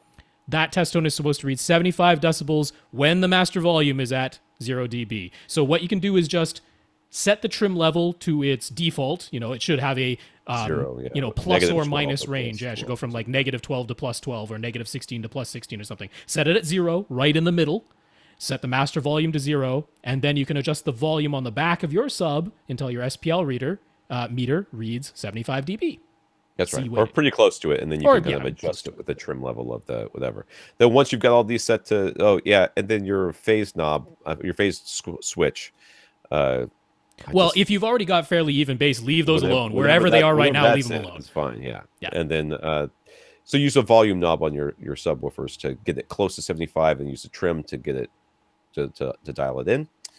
And that's pretty much it. That's the trim levels, crossover. The crossover knob on your subwoofer should be set as high as possible. That's right. And then you're going to cross over all your speakers at 80 hertz or ish. Honestly, just start at 80 hertz. Then, if you want to play a sweep through your front left and right channels so that it's coming through your speakers and your sub, and if you notice there's your speakers are going down in the sweep and they start to get quieter before the sub comes in, then you can raise the crossover frequency to 90 or 100 hertz or something like that. So you just want them to blend nicely without there being a gap in between where your speakers roll off and your subwoofer starts playing. These questions must be real short, dude. The rest of these questions, because we're 2/3 of the way through this thing. He has carpet over an insulated subfloor. Does he still need to decouple his subwoofers from his floor? Well, you can answer that question real simply. Put on something that has deep bass, or just play a bass sweep. Is stuff rattling in your room? And then play it again, but this time put your subwoofer on top of a folded up, I don't know, comforter or something. Yeah. And then see if it sounds any different. If it sounds the same, then the answer is no. If it sounds different, then the answer is yes. And don't just stay in this room while you do it.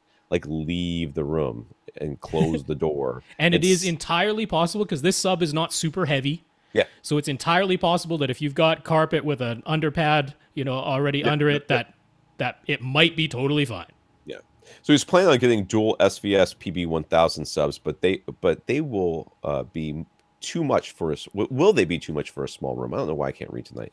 He isn't getting the full tactile bass that he would like from his current subs. No, they won't be too much for your current room. I mean, no. There's also, first of all, any sub can go in. Any big, you can always buy too much sub. You just have to turn it down. But in this case, your room is nice and small, and these subs will just straight up destroy it. Be aware, the PB1000s are much bigger physically than your current subs. Could he go with the SB1000s in this room? That's the real question. It's 12 by 12 and enclosed? Probably 8 enclosed. I think he can. I think you could. And that would get you a much smaller footprint. Much smaller. Now, you may not be comfortable with that, in which case, then... I mean, if you're I really want to feel it and really want to pressurize this room, stick with the PB1000s. Just be aware of their physical size. Their physical size is significantly larger than you think it's going to be. Build a cardboard model. Build a cardboard model box, that's right. Nick has a Roku 3, but whenever the streaming audio is Dolby Digital Plus, he gets some strange noises. So he mostly uses his older Apple TV, but after the most recent updates, it's getting sluggish and sometimes crashes out of apps. So he's looking for a new streaming box, but whatever he gets, he'd like it to offer all the latest formats. HDR10, Dolby Vision, Dolby Atmos, etc. NVIDIA Shield sounds pretty good, but it doesn't do Dolby Vision. The newest Apple TV 4K does Dolby Vision, but seemingly not all streaming services, and it doesn't do Atmos. Roku Ultra doesn't do Dolby Vision. Chromecast Ultra does Dolby Vision, but not Atmos. Does he need to buy multiple streaming devices to get the compatibility with all the newest stuff, or can we offer a rundown of the available devices and let him know which one would be the best for him to get? Now, the question here, first of all, you've recapped it better than I could have. I'll put you that way. And I have a feeling Rob is like, yeah, that's pretty good. So, the reality here is everybody is waiting on everybody else, sort of thing.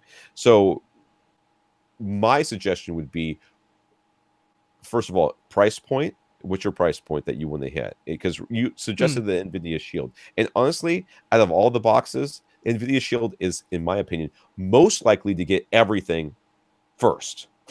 Not every individual thing first, but most likely to get like the full suite of everything, it'll be the first thing that can do all of it. But no, I don't know when. I mean, the Apple 4K is like right on the cusp of being there, but it's Apple, and they may never add anything to it, and you can do nothing to make them do it. I mean, they're trying to convince people they invented face unlocking. Have you seen the commercials? Yep. We invented face unlocking. I'm like, no, you didn't. I had that on my Samsung Galaxy Nexus like 10 years ago. Shut up. Their version of it, yeah. Whatever. No, the short answer, Nick, is there is no single streaming box that does all the formats for all the services. There simply is not one at this time. Strangely, Netflix is probably the biggest streaming service that almost everyone has. If you want both Dolby Vision and Dolby Atmos from Netflix, the biggest service, the only way to do that is to use the built-in app on an LG OLED. I mean, how ridiculous is that, right? You can get Atmos from an Xbox, but the Xbox doesn't do Dolby Vision. You can get Dolby Vision from the Apple TV 4K, but it doesn't do Atmos. So the only way to get both of them is from the built-in app of an LG OLED. But the LG OLED doesn't have built-in apps for every service because it's WebOS. And not everybody has written apps for WebOS that do all the things. So the short answer is there's no single box I can point you to. And it does depend on which services. So, for example, Roku has the most services available, just bar none. But they don't have Dolby Vision on any of their boxes right now. And most of their services don't stream Atmos either. And that's not the hardware's fault. The hardware can do it. That's the software's fault. So almost everybody releases their app, but they don't necessarily support all the latest things. So here's my hopeful answer. Because the box that has all the apps, that does the Dolby Vision, and the only thing it's missing is the Atmos, is the Apple TV 4K. Right. Apple has said they're working on getting bitstream output working, and once that happens, Atmos will come along. And since it's Apple and it's the Apple TV, almost everybody is going to hop and update their software for that thing. So that's kind of the one I'm the most hopeful for. Second best, probably the NVIDIA Shield. You're not going to have Dolby Vision on that. That's not the end of the world because you do still get HDR10. But even there, it's Android TV, and not everybody is updating their apps super fast on Android TV because they'd rather update their Android version, not their Android TV version. So it's tough. There's no super simple answer to give you here. But if I were a betting man, I would get an Apple TV 4K. I would live with the non-Atmos for the time being. They said they were going to do it. I don't know if they actually will. See, I've gotten burned too many times from these big companies. I know. I'm looking at you, Microsoft, and I just don't trust it. That's why I think the NVIDIA Shield is the better bet. But if you're doing Plex, get the Shield because that is the best Plex device. Yeah. Nathan says, we don't see a lot of Panasonic AV products in North America anymore, but one of their newest Ultra HD Blu-ray players, the UB820, will be available in July for $500. Mm-hmm. Notably, it's one of the few players that will support both HDR10 and Dolby Vision. And HDR10 Plus. Sorry, look, I made the same mistake the other guys did.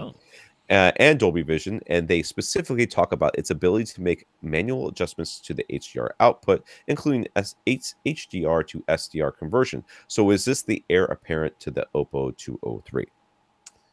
Other than being able to play DVD audio discs. Yeah. So I'm not sure if it plays SACDs. It does play DSD files, which is the format that is stored on SACDs, but I don't know if it actually reads SACD discs. They do have another player that they've announced, the UB9000, which is that is very much, the UB9000 is very much the heir apparent to the 205. Because it's got all the upgraded audio file, super high-end DACs and the crazy gold-plated audio outputs and all that kind of stuff. And it reads every disc format available. So that very much. But there's been no announcement for North America for the release of the UB9000. If you can't get an Oppo 203, if you're using a projector and you'd really like to be able to adjust the HDR output or maybe convert it down to SDR with full adjustment, this is going to be probably what I'm pointing people to. We'll have to wait to see when it comes out. We will. Performs. But, Panasonic's previous players, which we couldn't really get here very easily, was mostly in Europe and Asia. they were right up there, neck and neck with the Oppos. So, yeah. Aiden. Last week, we talked about Aiden wanting to position his dual subwoofers at the midpoints of his two side walls, but we described how putting them exactly at the midpoints would block his closet door. Turns out we somehow got our signals crossed, and the situation in question are different from what we described last week. This happens. Mm-hmm. It's okay. We will answer your actual question. Your other question probably helped somebody else out. Yeah. Which obviously wasn't your actual question, but whatever, it doesn't matter. His gear closet is actually near the back of the room. Putting the subs at the midpoints of the side walls won't block any closet doors at all. What concerned him is that he has his AC duct inside of his closet. So if he leaves the closet door open, he wants to know if he still has a sealed rectangular room so that the mid-wall placements will work perfectly. And if opening the closet door means no more sealed rectangle, will closing the closet door be okay? Or will it get too hot in there? Probably get too hot in there if there's no way for the air to return through. And That's honestly, I've got ducts in my openings in my rooms, and I can still consider it a rectangular room with midpoint placement. So this is not enough of a, to me, this is not, opening the door to the closet is fine. Overall, yes, I completely agree. Yeah, every room is going to have, well, not every room. I suppose you could make a completely sealed room, but for ventilation purposes alone, so that you do not suffocate if you close the thing up, there's going to be some opening. So the easiest way to think about the whole air pressure inside of a room thing is just imagine it's water instead of air, right? If you completely fill up the room with water, it's going to escape out the vent, but not as quickly as if you had your entire, door completely open to your hallway. Then the water's going to easily rush out versus coming out of a small opening somewhere in the room. I think what he's really worried about, though, is how the opening of the closets transforms the shape of the room from a rectangle into something else. It can't. I mean, you can measure an impact. It does exist. In fact, if you look, and this is a million years ago, but it may not still be on the website, but on Audioholics, when the SMS-1 first came out, which is the Velodyne system, Clint had a room, and this was when he lived in South Carolina, so it's a long time ago. But he had a room, at the back of his room, he had two closets, and they were like the accordion doors or whatever, but two big closets back there. And he was taking measurements with the SMS-1, and for those of you that don't know, what it was you set up some microphones, you hook this device up to your receiver, it set test tones through, not test tones, but sweeps through, and measured it with the microphone, and you could see the real-time graph as it was measuring. Well, he opened his closet doors and the measurement changed significantly. So your question is that opening that door going to make a significant difference in the sound in my room? And the answer is maybe. But the midpoints of your side of your walls is probably still the right placement for your subs. And Odyssey probably will be able to do whatever it needs to do with the signal in order to make it sound darn good at your seats, is my guess. Unless your closet is like 7 feet deep. Yeah. You know what I mean? No, more than that, I think the decision is made for you. I wouldn't trap that air. If this is your AC you're coming into your room anyway, you need that air coming in to cool you as much as the gear. So if you want to have the appearance of a closed door, you could put a louvered door in, so at least the air can move through. But acoustically, that isn't going to really be a closed door. But the decision is made for you. You need that air to be able to get out of that closet. It's not a closed loop in there.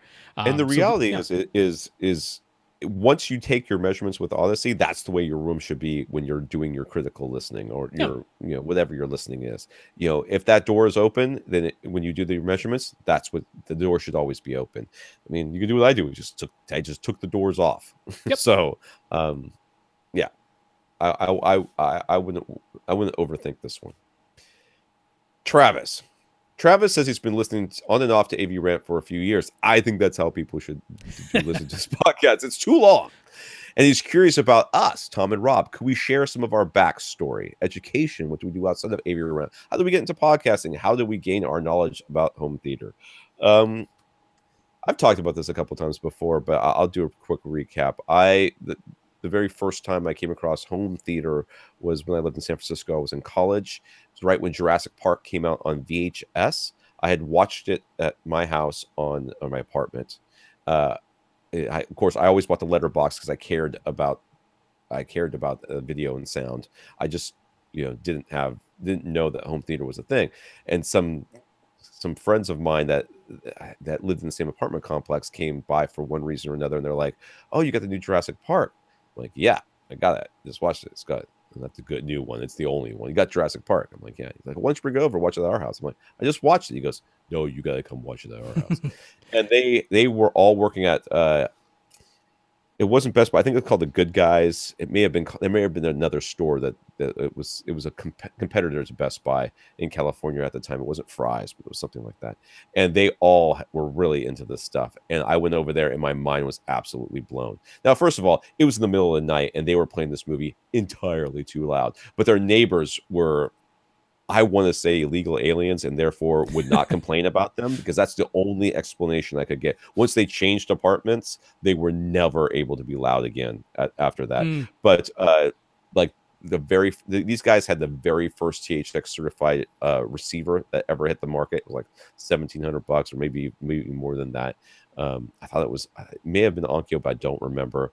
And every one of them had a receiver. There was 3 guys living in this apartment. All of them had a receiver.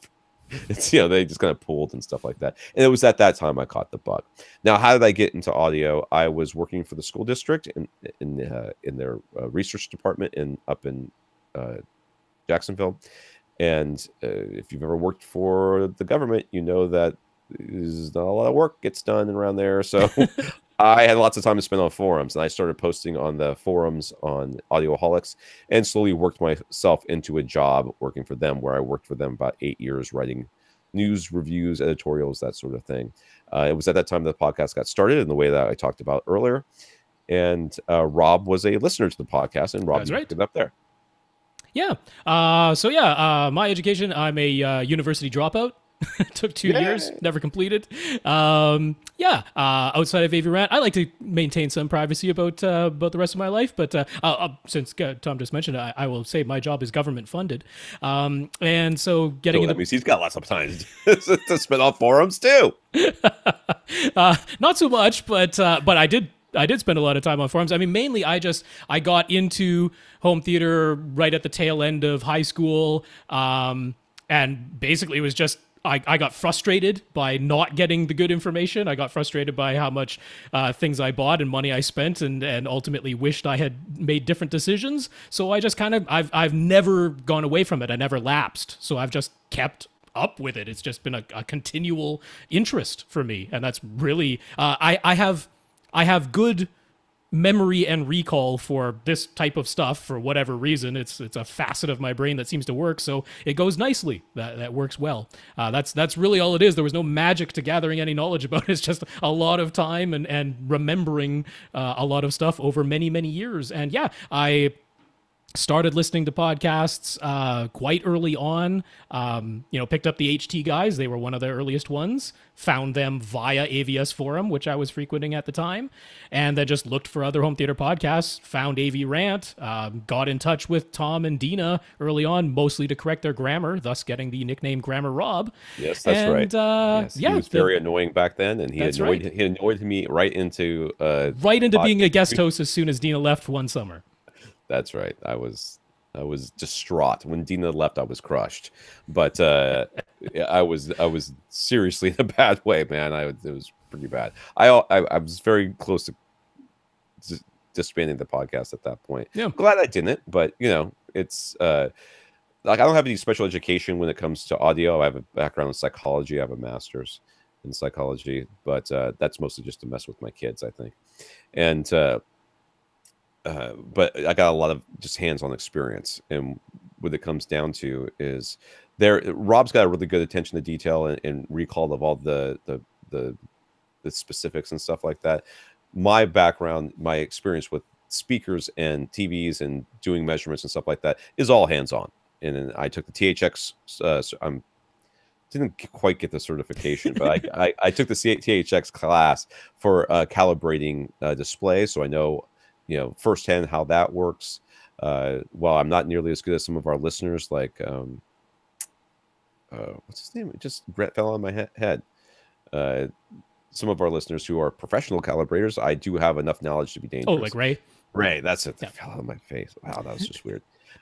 So I bring more practical knowledge to the podcast. Plus, Rob really likes digging into the details, and I feel like if I read manuals. You want to know how I learned about audio stuff? I read manuals. I feel like if I started like bringing too much of that to the podcast, now that I don't have to anymore because I don't have my podcast partner used to be the uninitiated one. It works better if I just come here and just bring a little more color commentary and let Rob rattle off all the details.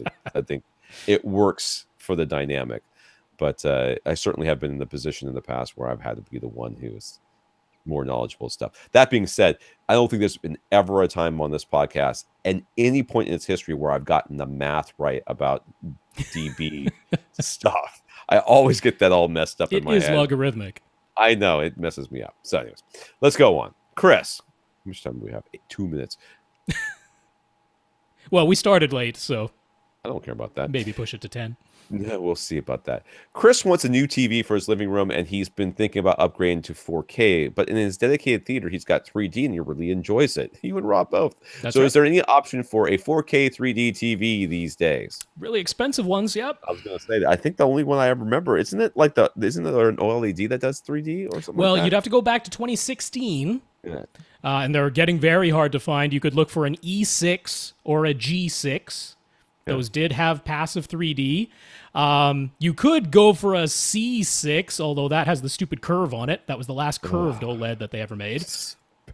So E6 or G6, and they are not cheap these days, but they did have passive 3D. If you want 3D, it's really, really good, and it is an OLED. It does have Dolby Vision.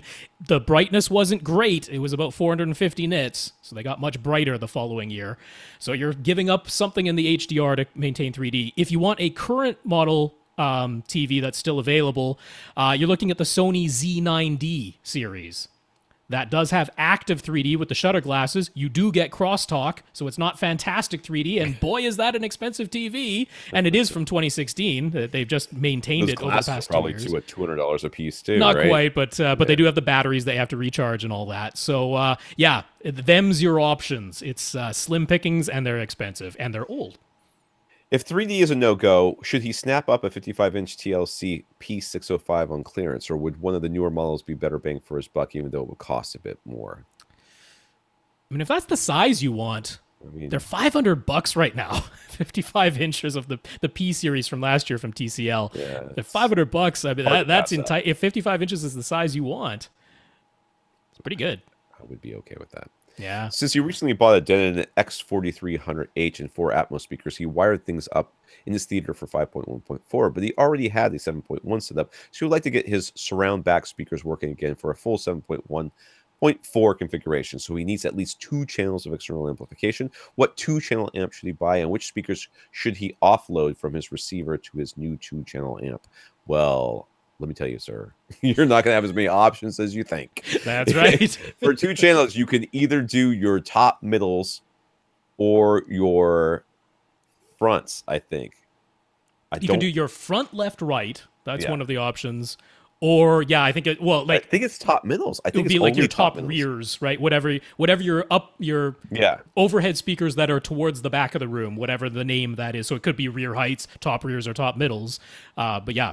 That's kind of so. It. If you decide that you want to do your top, your front left and right speakers, then you can maybe buy a beefier, nicer amp, maybe one of the Emotiva ones that are the Osox or one of those things or something like that. That'd be a good choice, like the A300. It's a nice choice for a good 2-channel amp that would really power your front, left, right speakers really nicely. Now, if you're going to let your receiver do all of that and then just do the top middles or top rears or whatever the heck it is that you end up with back there, you can get like the Audio Source one. Is that what it's called, the Audio Source? Oh yeah, the Audio Source Amp 100. Yeah, it's like $100, 50 watts a channel, but that's totally fine if all it's powering is your top rears. That's what I did in my system. So that lets you know, because I went down the rabbit hole. Yes, because if you want to go down the rabbit hole, you can look at a Monoprice monolith. Yeah. They actually have their 7-channel model in stock right now, $1,600. It's only that's where I ended up at. I was like, jump in price from $100. Let me give this amp a try here right there. I'm like, Rob's like, which one should I was like, Rob, which one should I get? He goes, oh, get the Audio Source, for 2 channels. I'm like, okay. I'm like, but I can only spend like $100 more, and I could end up with a 2-channel amp for my front speakers instead. Like, oh yeah, but for just like another couple $100, you can get 5 channels. Yeah. Yeah, but if you're gonna get a 5-channel, you don't want this wussy little 5-channel. Let's get a good monolith one. I'm like, wait a second, $1,600. What am I thinking? So yeah, I ended up with the $100 amp. We'll do one more and then we'll be done. Yeah, I'd really like to answer David's for him. So David has a dedicated theater with a 150-inch Seymour AV screen and a JVC X770 projector. He loves the image, but it has a fatal flaw that is nearly killing his marriage. It is so slow whenever there is an HDMI change that his wife wants him to get rid of the JVC. Why isn't there more warning about this? Is that the question? Because that was the A. There's no A. That's the first part. Well, so it is mentioned in a number of reviews that it has very slow HDMI switching. They might not stress it enough that you super duper picked up on it. I've mentioned it in passing a few times that it does have very slow HDMI input switching. Is it possible does it have an Insta preview that you could maybe use to? It's just what it is. There's no getting around it. There's not. Every time there's a HDMI handshake, it's like 30 seconds of blackness. 30 seconds? Shut up. No, seriously, it's really slow. I can see why your wife is annoyed, especially coming up to the second part here. What about if he got a like a video processor? Well, that's his second question. All right. Well, I didn't read it yet. The biggest problem is their DirecTV box. It outputs 720p or 1080i, and worst of all, some channels are 720p and some channels are 1080i. So there's the long HDMI delay whenever they change channels. Setting the DirecTV box to always just output 1080i doesn't fix the problems, as there still seems to be a new HDMI handshake when they go from channel to channel. So before he goes and replaces a JVC that he otherwise loves, is there some way they could have all of his sources constantly upscaled to one consistent resolution so that the JVC never does a super slow HDMI handshake? So clearly the answer is but couldn't his receiver do this? Couldn't you set the receiver to scale it? Because the 4300H should have a video scaler involved on its HDMI sources. So that is the initial thought, and I thought experiment went through that. So you know that whenever you switch sources, right? Yeah. There is a new HDMI handshake with your AV receiver. Yes. Sometimes you can hear the relay switching, but you'll see the front panel blip, and sometimes there's even like a little audio squelch on occasion. But there's a new HDMI handshake when you switch sources. So it is renegotiating a new handshake when you switch HDMI inputs through your AV receiver, even when the AV receiver is always scaling to one particular output resolution, which means it's going to blank the JVC and you're going to have to wait 30 seconds for the picture to come back. That stinks. So external scaler is your solution then. Yeah, the safe answer here is an HD Fury, and the one you would want to get is the linker, because the linker is the one that does scaling, right? So there's the integral, the linker, and is it Vertex or Vortex? One of those two. I think it's Vertex. I would hope it would be Vertex. That'd make a lot more sense than Vortex. I think that's what it is. But yeah, the one you would want to get is the linker, because you don't need all the abilities of the Vertex, and that's much more expensive. And so the reason you would want to get an HD Fury linker is because there you can set the output resolution, and it will maintain that connection with your JVC. So as far as the JVC is concerned, it never switched sources. Nothing ever happened. It only sees the linker, and that's as far as it sees down the signal path, and the linker is always outputting the same thing. So it keeps your JVC in one mode, and there's no new handshake, because the linker then does the handshake with everything downstream from it. But it keeps that $180. $180. It's so it Vertex, by the way. It's not Vortex. It's Vertex, okay. Yeah. But it's $180 to solve this problem. That's a lot cheaper than getting a whole new 4K HDR projector. This so think is of true. it that way. Yeah. But if the only option is to get a new projector, what could we possibly recommend for around $4,000? About the $4,000 price range, is there anything else out there that with a compatible picture quality? Well, we were just talking about the other JVCs that were out there, but they're no better. They're not going to be any better, right? Wow, I agree with your wife, man. That's really annoying. Oh yeah, it's a usability problem. There's no question about it. I guess. See, my thing is that I only ever use like one source. Yeah. So, I don't have cable because I don't pay the man, but. The only time I ever watch TV is like the Super Bowl or the Olympics. Well, I mean, here's where like that original Apple TV 4K's stupid thing of everything just gets converted to the exact same signal type, no matter what. When they originally released it and didn't do any kind of format switching, I mean, that would kind of actually be helpful in this scenario if that were your only source. But I mean, I don't think there is a really great alternative. The one I would point you to would be in Sony's lineup. I would point you to the 385 because going down to the 285 means not as good black levels, not as bright HDR. Dude, this is $8,000. But the 385 is $8,000 exactly. This is the problem. So this is why $180 for the HD Fury Linker seems like a much better potential solution to this. Yeah. All right. So who do we have left, Rob? We got a lot of people left, but we have Francis, who wrote to us on Facebook.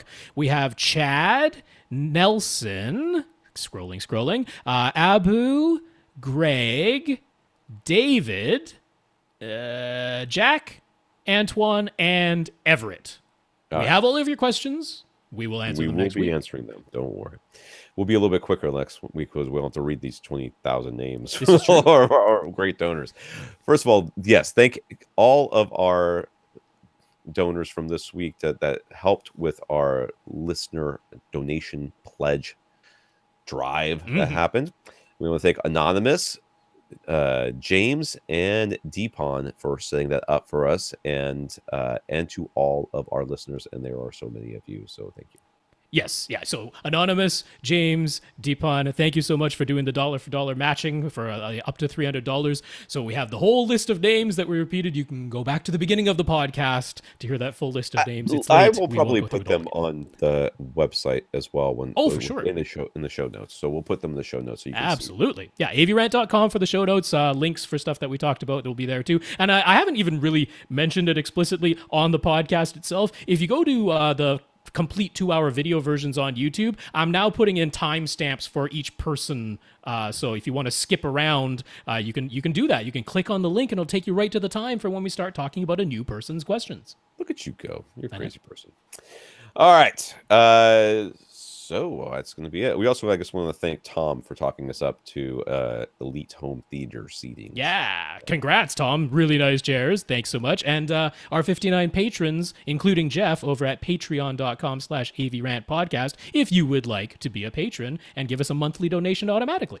There you go. So thank you, all of you. And if you want your question answered, all you have to do is ask. You ask by emailing us at question@avrant.com. For AV Rant, I'm Tom Mandry. And I'm Rob H. Now go out and listen to something.